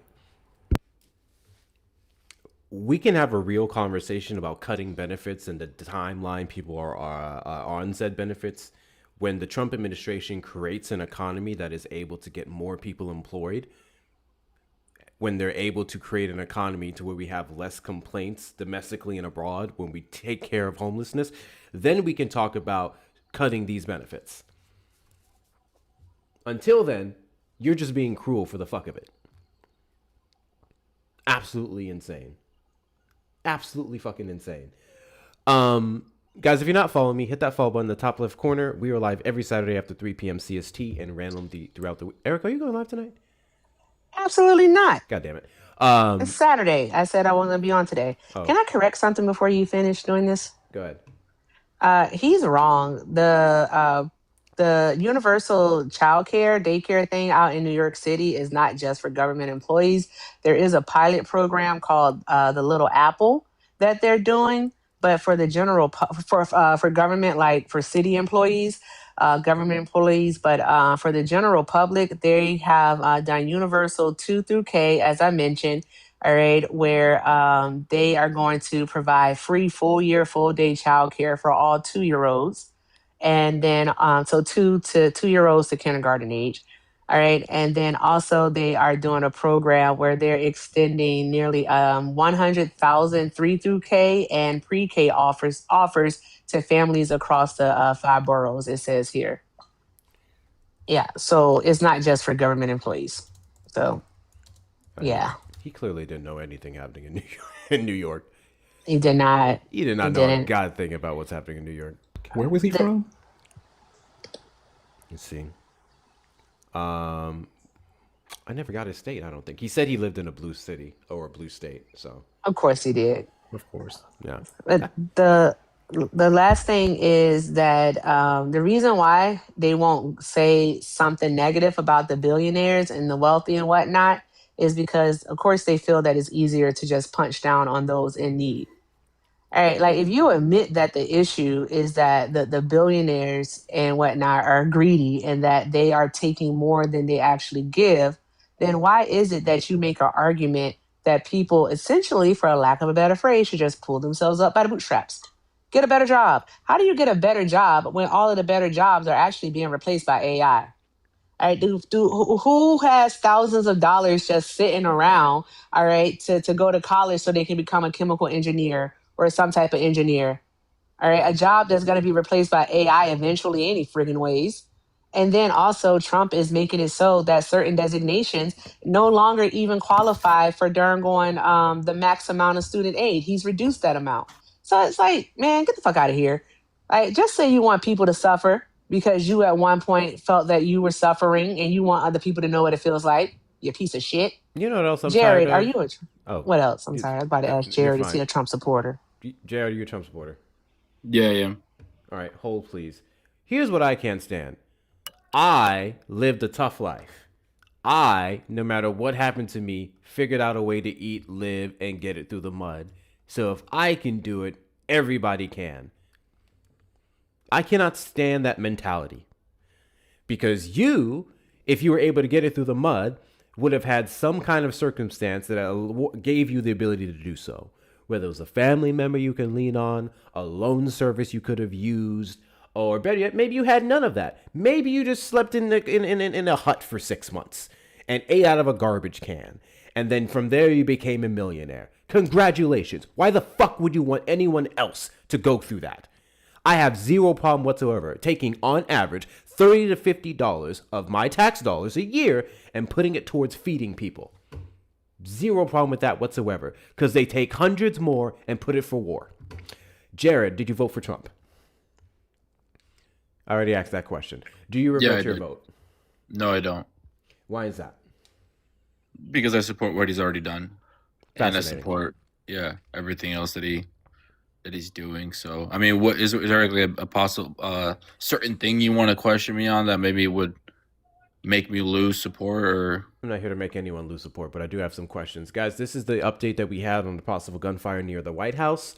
And this was last updated a minute ago. What sounded like possible gunfire was heard near the north lawn of the White House Saturday evening, multiple CBS News reporters said. Approximately 20 shots were heard just after 6 p.m. Eastern Time. They appeared to be coming from the side of the White House complex containing the Eisenhower Executive Office building, the reporters said. U.S. Secret Service then ushered media members inside the White House. Secret Service spokesperson Anthony Guglielmi, I don't fucking know how to say that, said in the statement to CBS News that the agency was aware of reports of shots fired near 17th Street and Pennsylvania Avenue Northwest and is working to corroborate the information. Guglielmi, thank you. corroborate the information with personnel on the ground. Kash Patel said in a social media post that the FBI was on scene and supporting the Secret Service.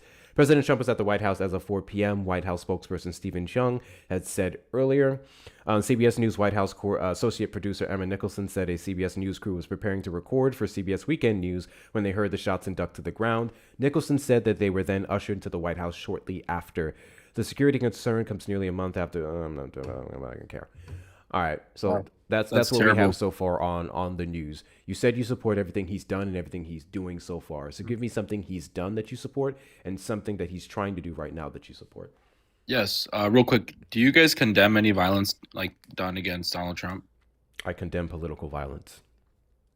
Okay, so I would take that as a yes. So the main things that I support are his immigration policies, southern border policies. And then what was your second question? Something he's gonna do? Or get specific. What are these immigration southern border policies? Thank you, Ms. Donna, for the gift. Sure. Like I support the MAGA protection protocols, self-deportations, ending catch and release. The lowest numbers in history obviously reflect that, right? Yeah, I mean, I could keep going. I like the Big Beautiful Bill, the LRA, the HALT Act. Do you support all those things by any means necessary? What do you mean by that? I mean by any means necessary, regardless of the cost. Do you support all the things that you mentioned? Regardless of the cost is kind of like a broad statement. Like, okay, if sure, someone had a pew pew to my mother's head, I'd be like, okay. The migrant protection protocols and Remain in Mexico contributed to a large portion of unaccompanied minors being lost in the system. The 33,000 number that is often being touted around under Biden's administration, which is a bold-faced lie, started under the Trump administration because of those policies. When it comes to self-deportation, that is us paying undocumented migrants $1,000 per to self-deport themselves, despite the fact that they are not convicted of violent crimes. Otherwise, they wouldn't be paid the money. We would just arrest them. So we're just paying immigrants money to go overseas versus legalizing them and allowing them to be even more contributing members to society via federal taxpayer dollars and otherwise. And the fact that ICE is going around rounding up these individuals, prioritizing folks who are not violent criminals, which then leaves less room and funding to worry about the people that are harming Americans, I would say would be regardless of the cost, and that cost is negative. Okay, so Donald Trump actually pushed for DNA tests for unaccompanied minors or minors coming across the southern border, period. The Remain in Mexico did get criticism because of crime that was happening to the immigrants in Mexico while they remained there. But I would point that finger towards Mexico's government, who failed to address the crime on their side of the border that was then affecting obviously the immigrants coming and waiting. And then you mentioned self-deportations, which, yes, I'm in favor of. They don't have to be criminals to have orders of deportation or to be here illegally. And then you mentioned ICE rounding up people who are targeting people who are not violent. The numbers actually reflect that 70% of them have criminal records or have been convicted of a crime. What numbers is that? DHS. Because the numbers reflect 70% of them have not been. Sure. Do you want to go source for source? Internationally, 60%. Sure. What is your source that 70% of them are convicted? Again, DHS. You can say DHS. Show it to me. Yeah, I'll just pull. Yeah, I will literally pull it up. I'm grabbing my laptop real quick. Not a problem. And then what would be your source, just so I can have a... We can look at the initial reports of the people who were sent to places like CCOT early 2025 that showed 70% of them over 70% of them did not have any violent criminal records, and 60% was internationally. We can look at the one that showed, I'm gonna have to pull this one up, 5% of them who were detained have these criminal records that were mentioned, and I'll pull all that up. That's I got you. Two different things. So in regards to the people sent to, okay, CCOT was only like 300 and something people. You know that, right? It doesn't matter if it was only they were sent to, but like 70% of like that's not where the concentration statistics come camp. from. Actually, I'm yeah, talking it about does. all arrests from ICE. I'm talking about all arrests from ICE, Sure. not just Pull up that source. Sure. Well, then you get us that information. Thank you. I'm sorry, Hector. Thank you. But additionally, Remain in Mexico. The thing is that you said that Mexico didn't do anything when Mexico has been fighting the cartel for decades now. Unfortunately, it is something that, well, actually, Scheinbaum has done a great job reducing the violence in Mexico.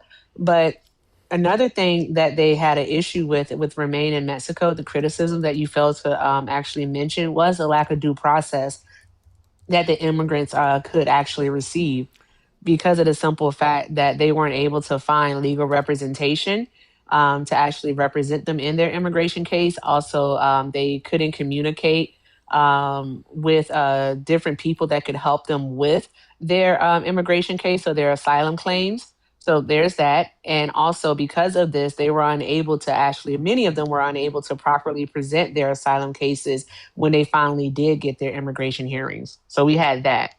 Sure. If you could just show me a source where like due process was being questioned in regards to Remain in Mexico, and then here's a source for This the is called 70%. sea lining, by the way, Hector. I just want to let you know that. This is called sea lining. So here's the source, Hector. Homeland Security, DHS.gov. You can visit More than 500,000 AmericanImmigrationCouncil.org. deportations under Trump. And the name of the says, article is the Migrant Protection Protocols and Explanation of the Remain in Mexico Program. It is, I give you the website, and it was published February 1st of 2024. Just give me 1 second. I was in the middle of reading. So 70% of ICE arrests are of criminal illegal aliens charged with or convicted of a crime in the U.S. What is that source? I just showed you. DHS. DHS.gov. What's the name of the article? DHS removes more than 500,000 illegal aliens from the U.S. So there's that number, 70%. And actually, Sheinbaum has been doing a terrible job in Mexico. Mexico had its bloodiest election cycle. October 27, 2025, DHS removed more than 500,000 illegal aliens from the U.S. Okay, cool. Scroll down. And what section are you talking about ICE here? arrests are of criminal illegal Rioters aliens and sanctuary politicians have not deterred ICE or CBP in their mission to protect the homeland and from those who have no right to be in America day in and day out. DHS law enforcement is removing the worst of the worst criminal illegal aliens from American communities, including murderers, rapists, pedophiles, drug dealers, and more. 70% of ICE arrests are of criminal illegal aliens charged with or convicted of a crime in the U.S. There is no link that shows this source. This is an article. This is rhetoric. The source is DHS. Do you want just the numbers? This is written by the same website that lied about the likes of Megan Bowe. The same website that cannot substantiate an official.gov. Yes, an official.gov press release. So what's your primary source for? So what would be your primary source for immigration? Literally a press release. So where did you get this? Why so did Hector, you believe what's this? what's the primary source? Oh, you don't want to answer that because you know it's DHS. So you have no numbers. I'm sorry, what? I said, what's the primary source for immigration numbers? Oh, yeah, it's DHS. What's the primary source for immigration numbers? Can you show us numbers that we can pull from detainment? Numbers right here, 70%. They put out their numbers of deportations, correct? Yes, 527,000. Right? Okay. And then from those numbers of deportations, we're able to look into the records of those individuals and see what the criminal records are, right? Yes, 70% okay. of them had so this press release cannot substantiate that. We have numbers of deportations. We do not have the records of each and every single one of those individuals. And it's independent medias that review. What do you mean have the records of them? They're convicted of a crime in the U.S. And show that they're not convicted of a violent crime specifically. They're convicted of a crime in the U.S. It doesn't matter if it's a violent crime or not. And you also can't talk about the convictions that wasn't the of, contention. let's say, improper entry, because the majority of them were not convicted of such because they did not have the ability to go through due process to have said conviction. Yeah, so coming in illegal would be a civil matter, not a crime. So that would not fall under these crimes. It would be a federal. And it says crimes in the U.S. So that means that they're committing crimes and they have been convicted of crimes in the U.S. They're either charged. Yes, again, your press release in the is US. Saying that. It's not substantiating it in the data. Press release by especially if we follow up with the worst of the worst website, to which a DHS spokesperson came out and said was ripe with errors. Do you know about that? Do you remember the worst of the worst website? Have you been there? Why are you deflecting so hard? I'm not. So who? Have you been to the worst of the worst website? I don't know what you're talking about. You don't know about the worst of the worst website that was put out by DHS? I'll pull up a better source for you. I'll pull it up for you. No problem. I mean, I was waiting for your source. You said 70% of them didn't have criminal record, and then you didn't give a source. I referenced specifically the initial reports that we saw from the people who were sent to CCOT. To CCOT? The final source we could look at CCOT was 300 people, and they weren't criminals in the U.S. And then the second report would be criminals from El Salvador. Immigration.org. Yeah, so the 300 and something people that got sent to CCOT would not be a good metric to measure the number of criminals being arrested. Would you accept the Cato Institute? 500,000. Would you accept the Cato Institute? Sure, let's look at the Cato Institute real quick. Cato Institute, November 24th, 2025. 5% of people detained by ICE have violent convictions, 73% no convictions. This one right here, right? Cato, 5% of people detained by ICE have violent convictions, 73 no convictions, right? Yep. Yeah. What do you think about this part right here that says it's leaked information to the Cato Institute? So this is unofficial data that you're citing. I'm sorry. Okay. I'm sorry. I thought you said we get all these. I thought you said we get all these numbers from DHS. Yeah, but that's unofficial DHS. Can you pull it up on DHS? Can you pull up your numbers from DHS? Yes, I just did. No, you didn't. You pulled up a press release. Do you want me to pull that up? Where are the numbers documented on DHS? A press release by who? It's unsigned. A press release by who? It's unsigned. It's You would have to show the data. Yeah, it's unsigned. What You do are they on have the to news. do that? So that's You are unsigned, on the but this press is release leaked website. unofficial data, right? What? So this is leaked unofficial data from Cato Institute, right? It's leaked data. It's not unofficial data. Really? So it's official. It's released. Hold on. So it's a released. I'm going to entertain this. I'm going to entertain this. Released. I'm going to entertain this. What makes it unofficial? Answer that. Answer the fact that it's not released by DHS. Okay, got you. Source. So it would have to be released and confirmed by DHS to be official. By a primary source, right? Yeah. Okay, got you. Yeah, that's the primary source for immigration numbers. I got you. And DHS can put out a press release that you believe because it's DHS, despite the fact that their own data, that primary source, cannot confirm the allegations made in the press release, right? How can it not confirm the allegations made in the press release? Can you tell me where in the press release you're reading? Is there a link to the numbers? Yeah, you can look at the statistics from the first fiscal year. Yeah. So I'm literally right here. I'm literally right here on it. But I just I'm gave you a literally quick right link here so on you it. can look at it There's and read no it. link. There's no link whatsoever. In fact, I mean, we don't even have those numbers I get that reflected you in want their the budget, research to right? be done for you, Say this. right? And you Check want this the out. link to be In the right there, Senate, yeah. in the Senate, they're currently trying to pass more additional funding for DHS, right? We can look at the audits and everything that we've seen before for Gotcha, DHS bitch. and ICE, and you know what's in none of those things? The millions of dollars that we would have then spent paying $1,000 per on self-deportations. What we have is press releases that do not confirm the allegations that they're making. And that what we do have on top Prove of that. that is Prove it doesn't confirm it. Please easy, prove it. easy. Prove it Not a doesn't single confirm problem. Not a single problem. First off, Go we ahead. can talk about the worst of the worst website where a DHS spokesperson came out and said that it was ripe with errors. Then we can look at the instance of Megan Bowe, where they said that she was decapitated and when they received the body, despite the coroner saying that that was not what took place.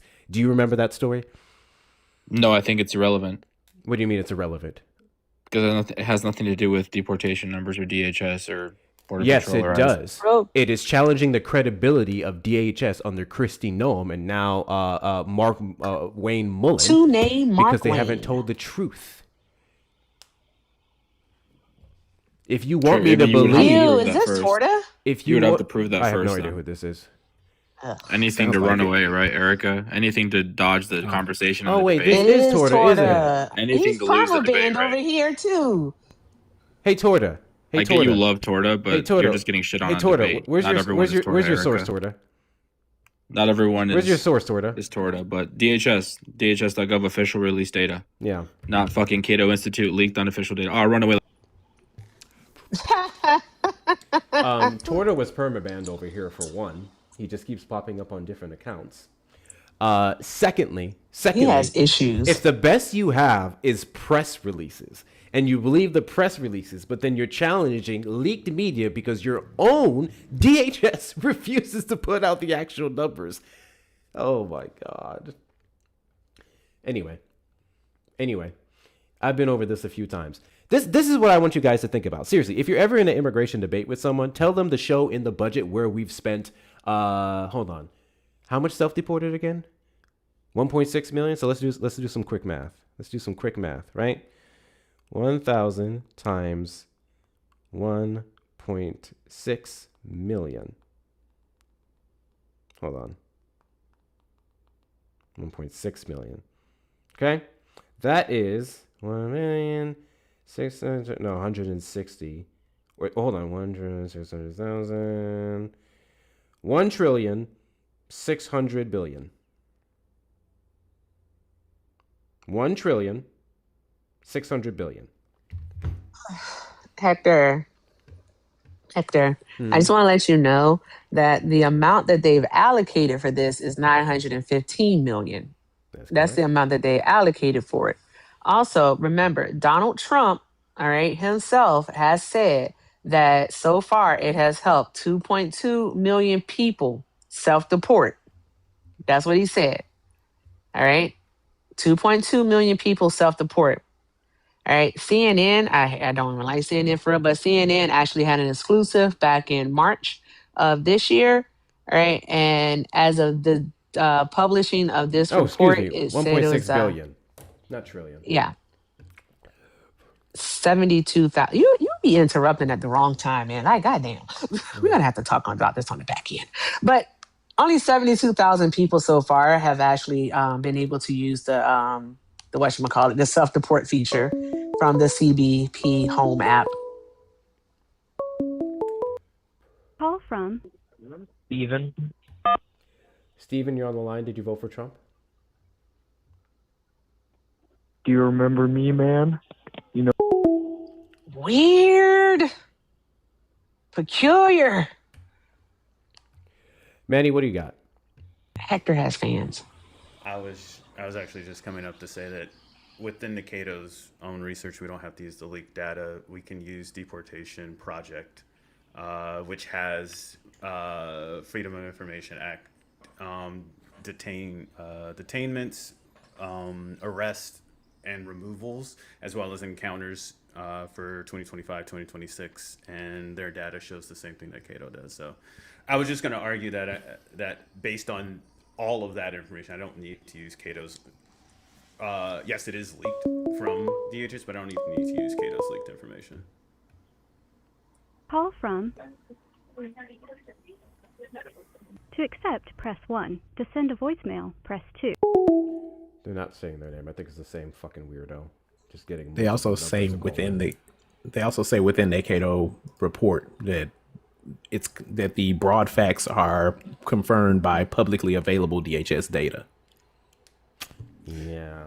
Yes, because while Cato is currently referencing the at that time was referencing a leaked ICE official data. If you actually go to ICE's website and go to their statistics page for detention management statistics, they actually have the fiscal year 2025 ICE statistics and 2026 ICE statistics, though they do not give you the end of year report because DHS is, quite frankly, the entire administration has not released fiscal year reports. But yeah, that information is actually available on ICE for what Cato is referencing. W's in the chat to Miss Donna and Mr. Anderson for your memberships over on the YouTube side. I appreciate you. I'm going to block all of your numbers, my guy. Every single fucking one. You goddamn weirdo. But thank you guys so much for your memberships. I appreciate you. Those of you over on the YouTube side, if you want to support the stream, you can do so by becoming a member with that little button there. You get a couple cool stickers, other perks over on here and the Discord. You may also send a super chat or a super sticker. Shit. You okay? Go get your inhaler. Guys, keep tapping the screen. There's 360 people in here. Let's get the likes up to 200,000 likes. I think, has Hector been on for 3 hours? These likes should be over 300,000 likes. I don't know what the fuck y'all thought this was. I don't even like cursing at y'all, but look at me cussing. Tap, tap, tap the screen, and let's get these likes up to 300,000. Also, let's go ahead and knock out the gift goal and continue to share and repost the live. Show Manny and Blue here some love while they are here. And, oh, he restarted? Okay, all right, y'all. All right, I'm gonna not yell at y'all. Okay, get the likes up to 200,000 then? My bad, I'm sorry. All right, but let's take care of the panel. And you love it when I talk dirty? I don't know, that made me feel away. Magasaurus. Hey Hector, here's the raw statistics since you were asking and you ran away earlier. That so report, here's FY that report is, 2025. that report doesn't do fiscal year 2025. That report only shows 2024. Renee, literally inside of ICE's own website for that specific chart, it says that it stopped reporting in December 31st of 2024. Thank you, Manny. Renee, did you vote for Trump? Renee, did you mean to request up? I don't think Renee meant to request up. All right, I'm tired. I've been live for over 3 hours and spent forever just to deal with fucking maggots or Torta, who is permabanned. So, anyways, if you are a Donald Trump supporter, request up in the box or calling the number on screen on YouTube. You are the demographic of people I'd like to have a conversation with. If you're one who regrets their vote and you'd like to share what exactly made you get up off the MAGA plantation, do that. Or you can call in the number on screen, 737-295-5321. You can keep getting in the request. I'm just going to block all your accounts. We don't permaban one account here. We permaban the person. You're a literally gross motherfucker who misconstrues incorrect and incomplete data to form your narrative of Trump being the pro-immigration and border security president, when all other pieces of information show otherwise. The best you guys have is low encounters. I'm going to say it. I don't give a fuck about the encounters being low. Encounters mean nothing to me. Would you like to know why encounters mean nothing to me? Because when they're at record high amounts under the Biden-Harris administration, we didn't have record high crime from undocumented migrants to show it. You guys would have an argument if you looked at 2022, the peak of those encounters, and then we saw murders, grapes, and all these different things skyrocket. But we don't see that. We see consistently throughout history for the last 150 fucking years, the majority of undocumented migrants, immigrants in general, are the least likely to commit all of those crimes.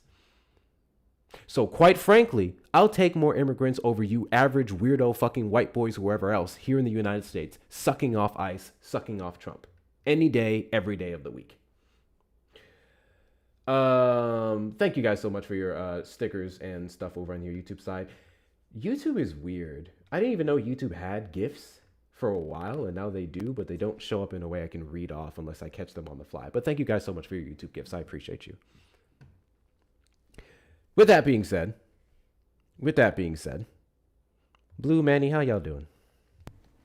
I'm doing all right. I'm actually, it's kind of funny that you were talking, well, debating about the Cato thing, is because I'm actually doing a Substack report on that. Frank, I just shut you the fuck up. You want to talk shit about Erica? Call in. I'll call her back right now. Call her the number on screen. I'll bring Erica right back and you can say it to her face. How about that? There we go. Sorry, go ahead. No, that's it. I mean, I'm just doing a Substack report on that very Cato article by using 2026 data instead of 2025 to see if the way that Cato and other independent studies have been citing the 75% claim is true. And in 2026, it still is. 6,000%. 6,000%. And I just got a haircut, so I'm feeling fresh and clean. Man, ain't no better feeling. Ain't no better feeling. For me, it's beard cuts, you know, but ain't no better. I'm doing some research on the societal costs of racism and how racial exclusion hurts everybody. So I'm doing it. I've already done some Substacks on this, but I'm doing a deep dive into just the insurmountable cost of racism on the U.S. as a whole. Ooh. Okay, 8 minutes ago, White House lockdown has been lifted. Press is back in there. 2 people were wounded in the shooting. One of them were the shooter. 2 people, a suspect and a possible bystander, were taken to an area hospital. Sources said the suspect was in critical condition and the second person was in serious condition. The source says it appears that Secret Service agents were shot at unsuccessfully and returned fire. Well, I would just say that before I jump, Trump supporters are going to come up and say, as that person asks you, do you condemn? And then they're going to say radical leftists and that this is another liberal attempt, all these things. You don't have to defend this. I think what happens in the debate, and I'm not saying this because you do it, but anyone who's listening, you don't have to defend this. You don't have to debate this. This is not everything is debatable. Not everything should be debatable. This is not something that is debatable. Political violence is political violence. You don't have to defend this. You don't have to say, well, if he didn't do fuck shit, then fuck shit wouldn't happen, or blah blah. You don't have to fall into that trap. You can simply just say I condemn and move on to the actual topic. I could care less. Like, I don't care. Friendly reminder, guys. Every president has had an assassination attempt. What's or at up, least coward? Threats. Every single president. I don't know why you guys forget this. You expect me to care specifically about Trump. What is the point of that? What is the point of that? What's up, coward? Why do you keep showing a 2024 database?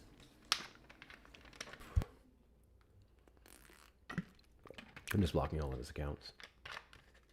Fair. Obama had 11. Exactly. Obama had 11. Every single president had these attempts. Where were you guys in droves? We condemn political violence. Where were you when Melissa Hortman was killed? And they got her husband and shot the dog. No, killed both her and her husband. Shot the dog. Where were you guys then? Where were you when, what was it? The congresswoman from New Jersey had someone pull up to her door and shoot her son dead. Where were you guys then? Where were you guys then? Where was the condemnation of political violence? I remember memes. I remember those. Yeah, making fun of Nancy Pelosi's husband. Yeah, I remember a lot of those jokes. So, what are we doing? That's correct, Jackie. Obama didn't fucking cry about it. Crazy. That black man took it on the chin. Part of the job. I'm not saying that's okay. I'm not saying he should have to. But one side awfully tries to politicize it, almost as if. Hold on. Let me watch how I say this.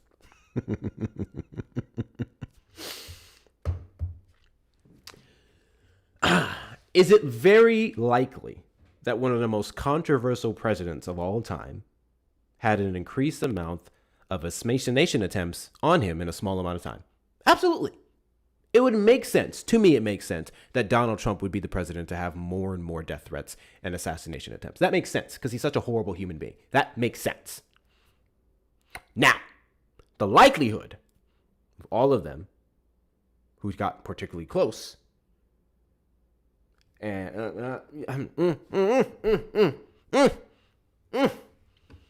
you've all seen the footage of Butler. You've all seen the footage of Butler, Pennsylvania. That's all I'm going to say. You've all seen it. It just seemed to me that no one seemed to care.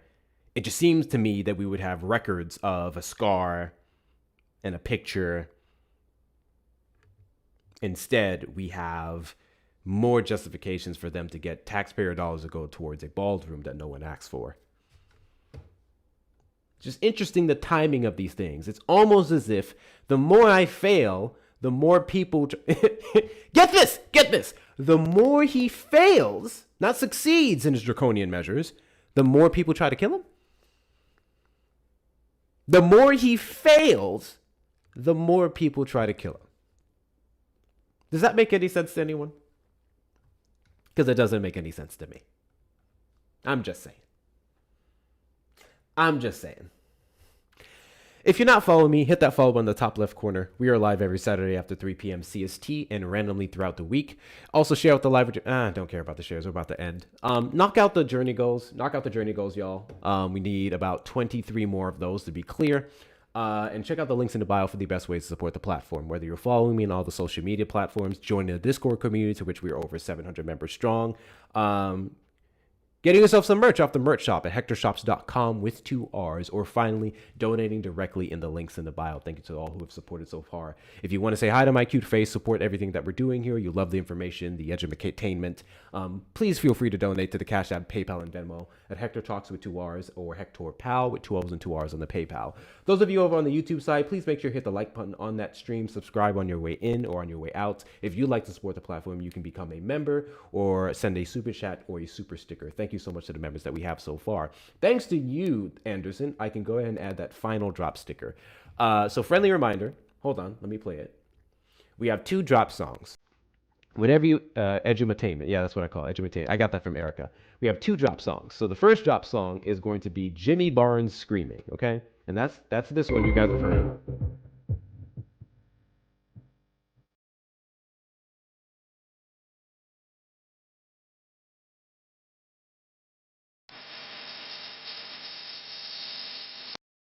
You guys know that one. That's Jimmy Barnes screaming. We have a sticker for that one, okay? There you go. The fan club members are sending it. The fan club is your heartmeat. Make sure you're sending your daily heartmeats, and you'll get access to that sticker right there. If you are a member on the YouTube, you will have that sticker as well. It's the second one that I need to go add. I'm going to do it at the end of this stream. The second one is from June. It is Paul's Dream, if I'm not mistaken, from the first June soundtrack done by Hans Zimmer. And that's what we call Lisan Al-Gib. And I'll play that one here.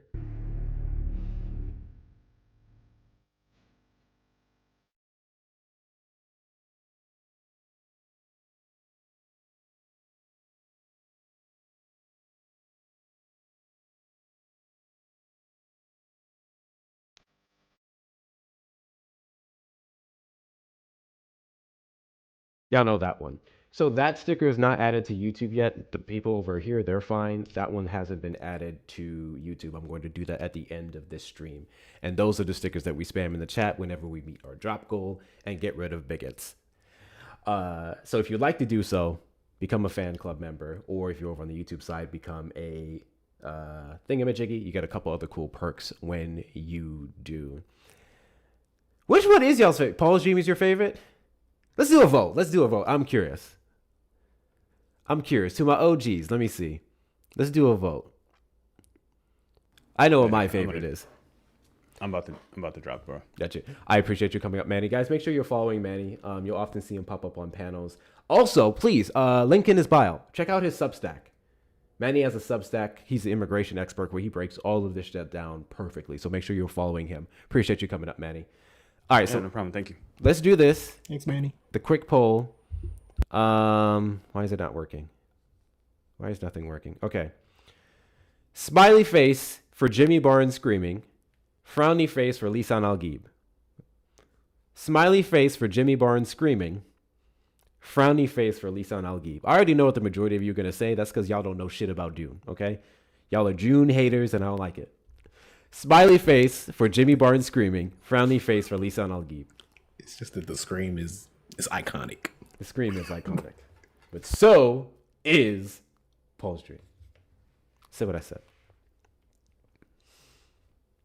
We did start with the scream, did we? We did start with the scream. The first drop song was Jimmy Barnes' scream. That shit holds a special place in my heart. I'll never forget the first time I heard that. I was 14, 15 when I found that music video, and I was like, what the fuck is this? This is the greatest thing I've ever heard. I use that shit as my alarms, as my ringtones. It's a very effective alarm. For like an alarm, it'll wake you up. It's moments like this that I remember that you're a bit younger than me. I be telling y'all. First and foremost, sir, I'm aspirationally 47. Okay? Tired of telling y'all this. All right, my two final requests. Let's get the likes up to 200K. Let's get the likes up to 200K, then we're going to get up out of here. Let's get the likes up to 200K. And after we clear the journeys, I want to see one more gift. I'm going to set a big gift, and then we're going to get the fuck up out of here. W's to Cravenbot. Thank you so much for becoming an ally. Thank you so much for becoming a member over on the YouTube. I appreciate you. Enjoy your perks. In fact, I should be able to do it now. I think I can add the sticker while I'm live. Call from Frank Johnson. Frank Johnson, you're on the line. Did you vote for Trump? No, I didn't vote for Trump. You told me. Now I don't want to be confrontational with you, but you told me to call, so I'm called. Look, man, I'm on y'all side. You know what I mean? I'm sitting there. I'm listening to y'all. I'm supporting y'all. I'm on y'all side. You the one that sat there on your live, called me up, told me to call up because I said something about what Erica said. I appreciate all the news. I appreciate everything y'all doing. But don't sit there disrespect you, people that supporting you, and then when I say something, you're going to call me up on the live like I'm one of them dumb Trump supporters? What's up with that, man? Y'all got to keep grounded, man. Keep on the facts. Keep the facts, man. Don't keep nothing personal, especially to your supporters, I'm bro. sorry. Were you not the one in the comments talking shit about Erica and the fact that she makes money on here? Yeah, I just told you that. Okay. So that's why I told you to call up and express why you have a problem with black women providing education, entertainment, making money. And I ain't got nothing against you, but you don't you sitting there and hear y'all. Okay, if you have something against my friends, you have something against me. I'm on your side. If you talk shit to Erica, you're talking shit to me. But don't disrespect the same people that support what you're doing. You ain't no better than them Trump people. You're disrespecting the people whose side you said you're on. That's what you're missing. You're the one who's disrespecting the same people whose side you're on. I ain't said one cuss word, man. She cussed at us. What are you talking about? I ain't say one cuss word to you. What is your point? No cuss word in my message to What is your point? It's grown people out here, man, struggling and stuff. So yeah, we grown, so we can use our language how we want. We don't expect no disrespect in return. That's Kamala all I'm saying, bro. Trump cussed. Like, what do you care? He hung up. The fuck? Why are you talking shit about Erica making money? Hey, guess what, guys? Just in case you did not know, I make money doing this, okay? We have direct donations. We have views on my videos. We have TikTok gifts. We have my shop where I sell merchandise, so on and so forth. Would you guys like to know why I make money doing this? Because we live in a fucking capitalist society where you have to make money to survive, for one. And I also think that I show up on this app day in and day out. Fake donation, damn cheeky. I think I show up on this app day in and day out, and I think it takes a lot of work to know the things that I know, to present the information to the general public the way that I do, and quite frankly, for my fucking mental health, because this shit is a lot. Talking to people on my side or any other on a daily basis about the moronic behaviors of themselves and their vote is very fucking stressful. And I think I should be compensated for that. I think every single fucking content creator who puts gross amounts of work into getting this information out to people should be compensated for their work. Because while these big news networks are making millions and billions, if not trillions of dollars to lie, to mislead, to align with party over policy, to align with the 1% over average people, there's the rest of us trying to help the little guy. He wanted to say that we were no better than Trump supporters, but he just did the same thing that all those people that claim that they couldn't vote for Harris because what this, that, and the other. That he held a double standard for Erica, talking about how she makes money and she cussed, versus what like both of us have cussed and both of us have made money on here. Like, why is the vitriol only towards Erica? Yeah. And there was a few comments. I was like, okay, this motherfucker got some mouth. Call in. You just call in to whine that people talk shit to you for talking shit to us? No, fuck you. Fuck you, fuck your whole clique. You think, here's what y'all don't understand. Voting for Kamala Harris doesn't give you a pass. You think voting for Kamala Harris makes you a good person? I'm not sure if you guys have noticed how much I haven't been talking about like certain personal like politics and ideologies. I will engage in those conversations, but I don't give a shit. I'm at the point in my life, I don't care what you believe. I don't care who you pray to. I don't care who you fuck. None of that stuff is relevant to me. All I care about is you voting Democrat. Let me explain why. Because when Democrats are in power, the world doesn't regress. When Democrats are in power, for all their corruption, for all their fuckery, for all their games, people are safer. People are less hungry. Their civil rights are enforced. So all your bullshit aside, a democratic country is a better country, or at least better than the alternative. So whatever you do in your personal life means nothing to me. If you believe that fucking women should not have the fucking if you think women are too much power, if you think feminism is harmful, no problem. Did you vote for Harris? Cool. We can flesh that out under a Harris administration. Do you believe that communism is a way to save the country? Okay, cool. You can believe that. But did you vote for Kamala Harris? That's all I give a shit about. That's it. Because all that other stuff will never be on the debate stage. And what's on the debate stage impacts your everyday life. That is where I'm at, bro. That is where I'm at. Yeah. More with their... Yeah, sorry. Go ahead. No, go ahead. Even with their argument that the Democrats haven't done anything for you, blah, blah, blah, even if that were true, I would rather vote for a party that hasn't done anything for me versus a party that actively antagonizes, actively is trying to harm me. Because at least the ones that haven't done anything for me, I can I can potentially move further left of them. I can potentially get some of them to actually do something. But right now we are fighting a government that is actively trying to harm us to try to get them to at least do nothing. 6,000%. Also, Melvin just put the fucking. Melvin said $2. He sent $2 for a super chat that says, "Explain to me why Erica can't eat." Seriously? That's a great question. Mm-hmm. Why can't Erica eat? Why can't I eat? You know what? You know what baffles me, Blue? Especially as someone who grew up with real Republicans. Mm-hmm.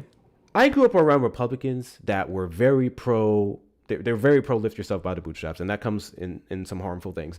But they were very big on self-employment. I grew up with Republicans that were just pro self-employment, bro. Like, anything you can do. Don't work for the man. If you don't have to go get a job, go learn your trade, start a business, so on and so forth. And what I love about the content creator space, we are independent media. We're not bought and sold and paid for to say any goddamn thing. We can speak honestly. We can speak on behalf of what helps people. We can make some money off of it. And Republicans fucking hate that. The reason why you guys hate it, because you never had any criticism for Charlie Kirk and Tucker Carlson and Candace Owens and the rest of them who do the exact same fucking thing, except they lie. Y'all just hate Democrats. Y'all just hate leftists. Y'all just hate anyone who looks blue. That's it. That's it. You don't care about what we're doing and us making money off of it. You just care that you can't. And I don't know what else to tell you. Maybe you should shave your head bald, have a personality, and, know things. You could probably get a better job. Maybe if they read. That too. Just read. That too. Read something. Oh, Erica, start with the Hungry Caterpillar. Some guy just called in and crashed out about me muting him because he was over in the chat talking shit about you making money on the app. I've been in your lives. All you do is cuss at people and take their money. So I muted him. I said, you got shit to say. You come up here and say it. I'll get Erica back in here. So he called in just to crash out. I'm on your side. I voted for Harris. I don't fucking care. That don't make you a decent. He's not going to call back. But sure, call back. Erica's here. But he's not going to call back. I don't give a fuck. People who voted for Harris aren't good people. You just voted for a better country. You're still a piece of shit. You could still be a piece of shit. How many Harris supporters have we talked to on this live, y'all? How many Harris supporters have we talked to that says some shit like, I voted for Harris because she was better than Trump, but I still think she was stupid, or I still think that she wasn't black? More than we can count. Come on. It's not blue collar enough for them? That part. Y'all really don't respect certain forms of labor, especially men. That's what you're taught to do. If you're not working on a certain job on the oil fields or climbing trees, cutting fucking lawns and all that stuff, it's not respectable labor. I'll be fucking damned. My hairline says otherwise. Respect this shit. The patriarchy got them by the balls. That part. W's in the chat to Taffy. Every time I see your name, Taffy, I don't know why I keep thinking to say tariffs. I don't know what happened. W's in the chat to you for sending out 5 memberships over on the YouTube. Thank you so much, Taffy. Big W's to you for the memberships. To the 5 freeloaders, the 5 DEI members. I appreciate you guys. Enjoy it. Enjoy it for the month. I appreciate you. W's in the chat to, we already read that one. Ant Banks for the $5 super chat. Keep going, bro. Good facts. I do my best. I do my best. Thank you so much for your donation. I appreciate you. W's in the chat to Vincent for the $3 Venmo. You're also follicularly 47. I don't know. You know what? I'm going to have to change that number because I don't like how close it is to Trump. We're going to have to start saying aspirationally 46. Better yet, 44. Obama. I'm going to start saying I'm aspirationally 44. We have it settled. I am aspirationally 44. We can't be saying 47 no more. You guys remind me of that. Every time you hear me say I'm aspirationally 47, tell me it's 44. I'm holding y'all to it. Okay. Tell me I'm 44. I'm going to be 40 in about 2.5 months. Seriously? Yeah. Blue is lying. I need to see his birth certificate. And W's in the chat to W's in the chat to Donald for the $20 PayPal. What is your message? To trigger the idiots crying about you making money. Big W's to you, Donald. Thank you so much. Big W's to you, Donald. I appreciate your support. They really hate that you make money off of this. How every single day someone comes up on the live and goes, "You're grifting, you're grifting." What?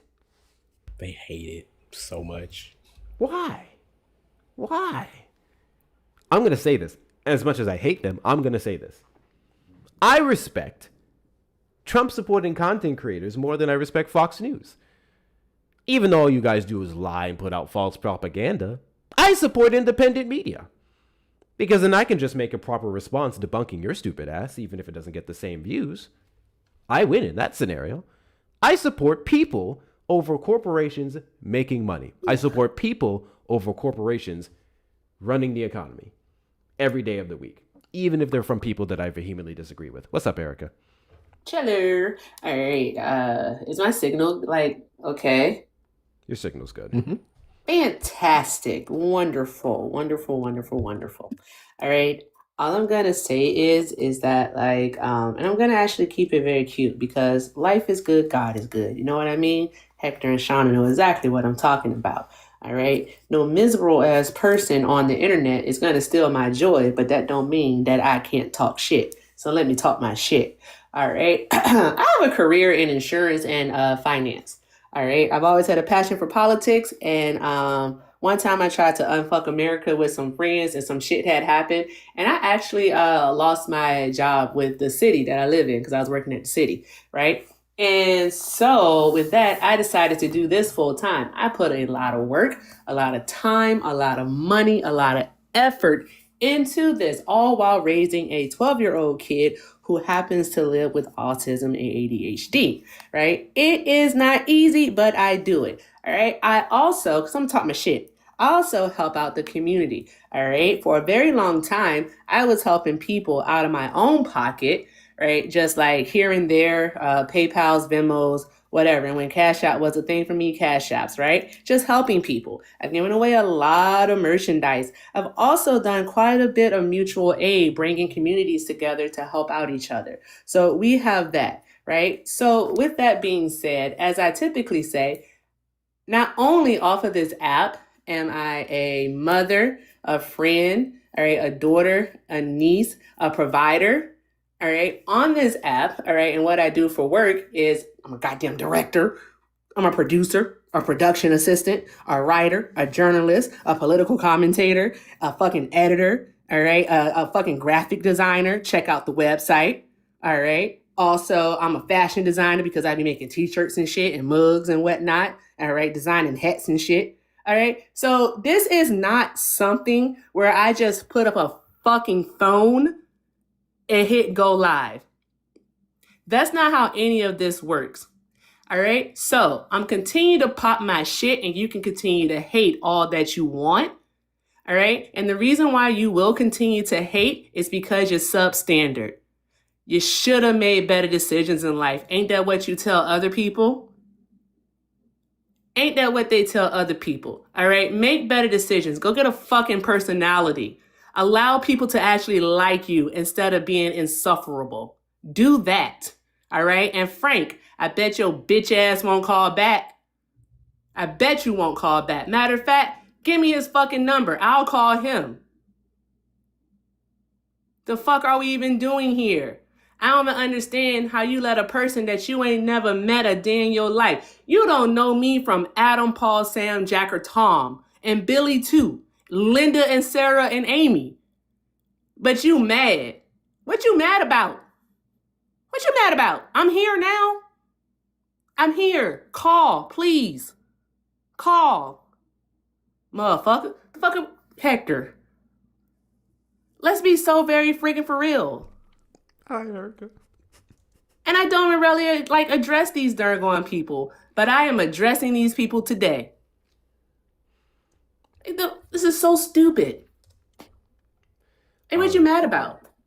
You left out a couple of your roles, actually.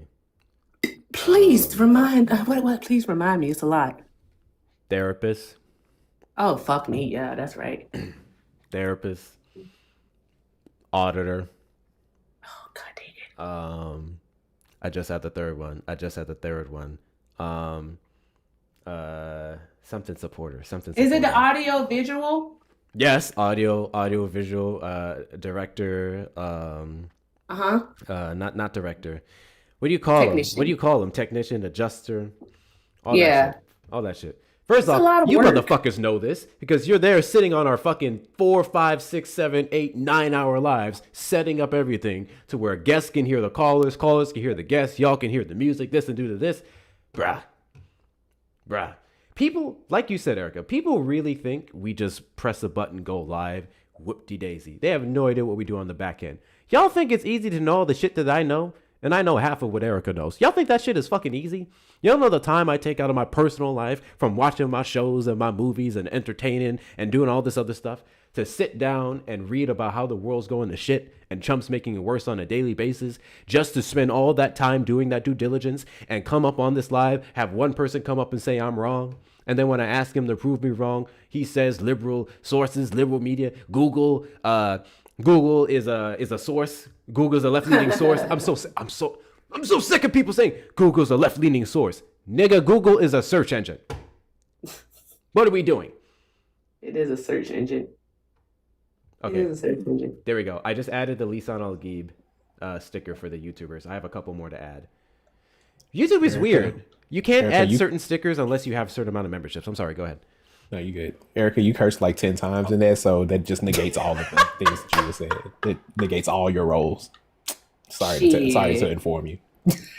Also, thank you, Shauna. Thank you, friend, for the 10. Shauna said, because life is good and is. Despite the freaking struggles, no matter how down you may feel, and this isn't even toxic positivity. All right, this is shit that has actually gotten me through quite a few days because there have been days where I've reached out to other mutuals. I reached out to even Hector and to Shauna. Like, I'm saying names, I don't give a fuck, but I have reached out and said, I don't want to do this anymore.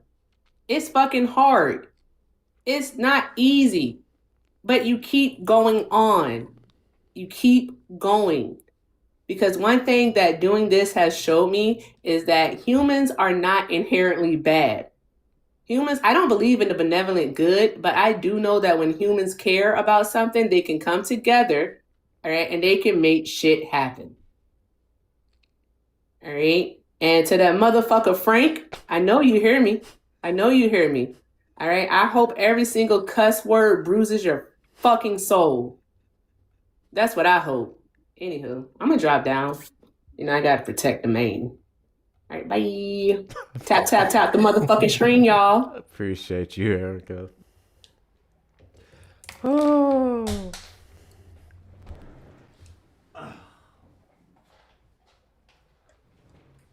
Anyway. I set the final gift. That's the gift I want to see while we're waiting on 4,000 more likes, and then I'm going to wrap up. If a Trump supporter wants to call in, by all means, sure. The lines are open. You may request up in the box, but we're probably about to wrap up. I got to add the rest of the stickers for the YouTube side. I need to edit some merch and enjoy the rest of my damn night. Oh, I got to bake some chicken. Okay, guys. So I grew up vegan.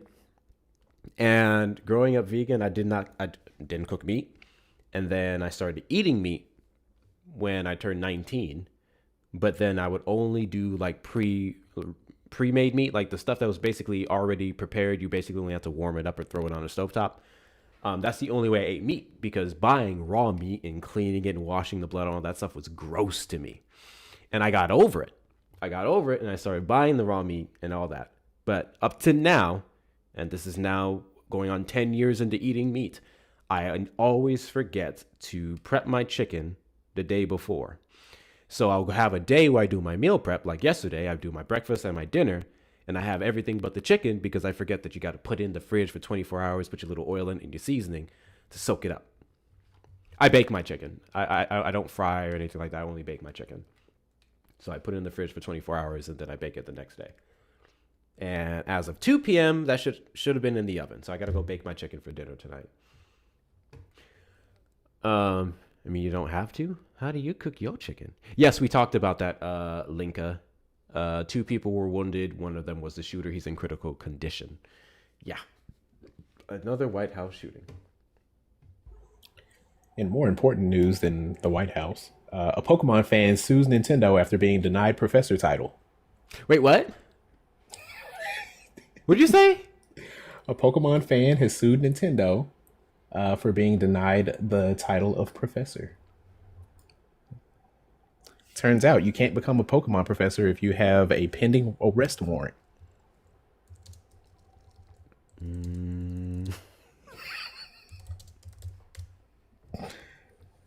Yo. I'm tired. I'm going to let her get off with that because she's in a good mood. I thought it was been implied that whenever I sent the big gifts, black women couldn't send it. I thought it's already been implied that whenever I set the bigger gifts near the end of the stream, that two people specifically, and black women in general, should not be the ones hitting it. Nah. I'm not gonna tell black women what they can and can't do. You know what? Don't do that. Don't. Because now you're gonna make me have to agree. And Erica and I and Sean and I have an understanding.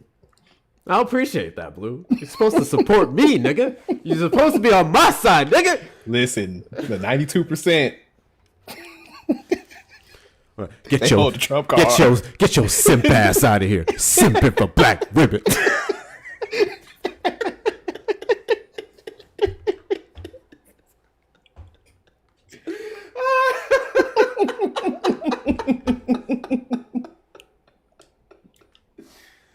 W Erica for the racing debut. And W to you guys for finally hitting 200,000 likes. You know what's another thing that makes this shit hard? Y'all's fucking engagement sometimes. Some days when I get on here as ass, an hour and a half past, we're at 40-something thousand likes. I'm like, fuck y'all, bro. I'm about to go watch a movie. Your engagement is my life, okay? When I say life, it's my motivator, okay? Engage with the engagement because it motivates me to continue to do this as well. And engagement is free. It's free to double tap the screen. It's free to share out the live. It is free to comment. It is free to check out the links. And then some of those you pay for things. It is free to do all those things, okay? Do the free stuff. Do the free stuff. I understand. It's Trump's economy. Shit is hard right now. So if you ain't got it, you ain't got it. To the rest of you who got that generational wealth, you know, pay your dues, bro. Pay your reparations. You're going to get clipped. I feel it. At this point, I'm surprised there aren't more clips of me. Every day I got on this app and I'm like, where are the clips, bro? Because I'd be saying some shit. Where are the clips? Y'all better be... I better be thankful I'm not that important, bro. I better be thankful not too many people are paying attention to me. The day that happens, Lord have mercy. Yeah, you just need Eli in here more. The official Eli. He be clipping all over the place. That's where we get all the stuff. I know. He has two of me specifically. The person who does clip me a lot is goddamn Joey. Joey's ass be getting all these clips. Joey has sound bites of me. I've heard a few of yours, Monica. I've heard a few of yours. All right, who are we gonna raid? Who's live? I know Artie asked, how do you become a Pokemon professor? It's actually a title that you get for as like being an organizer or judge at Pokemon game and TCG, trading card game events. I'm actually a Pokemon professor. Oh, excuse me.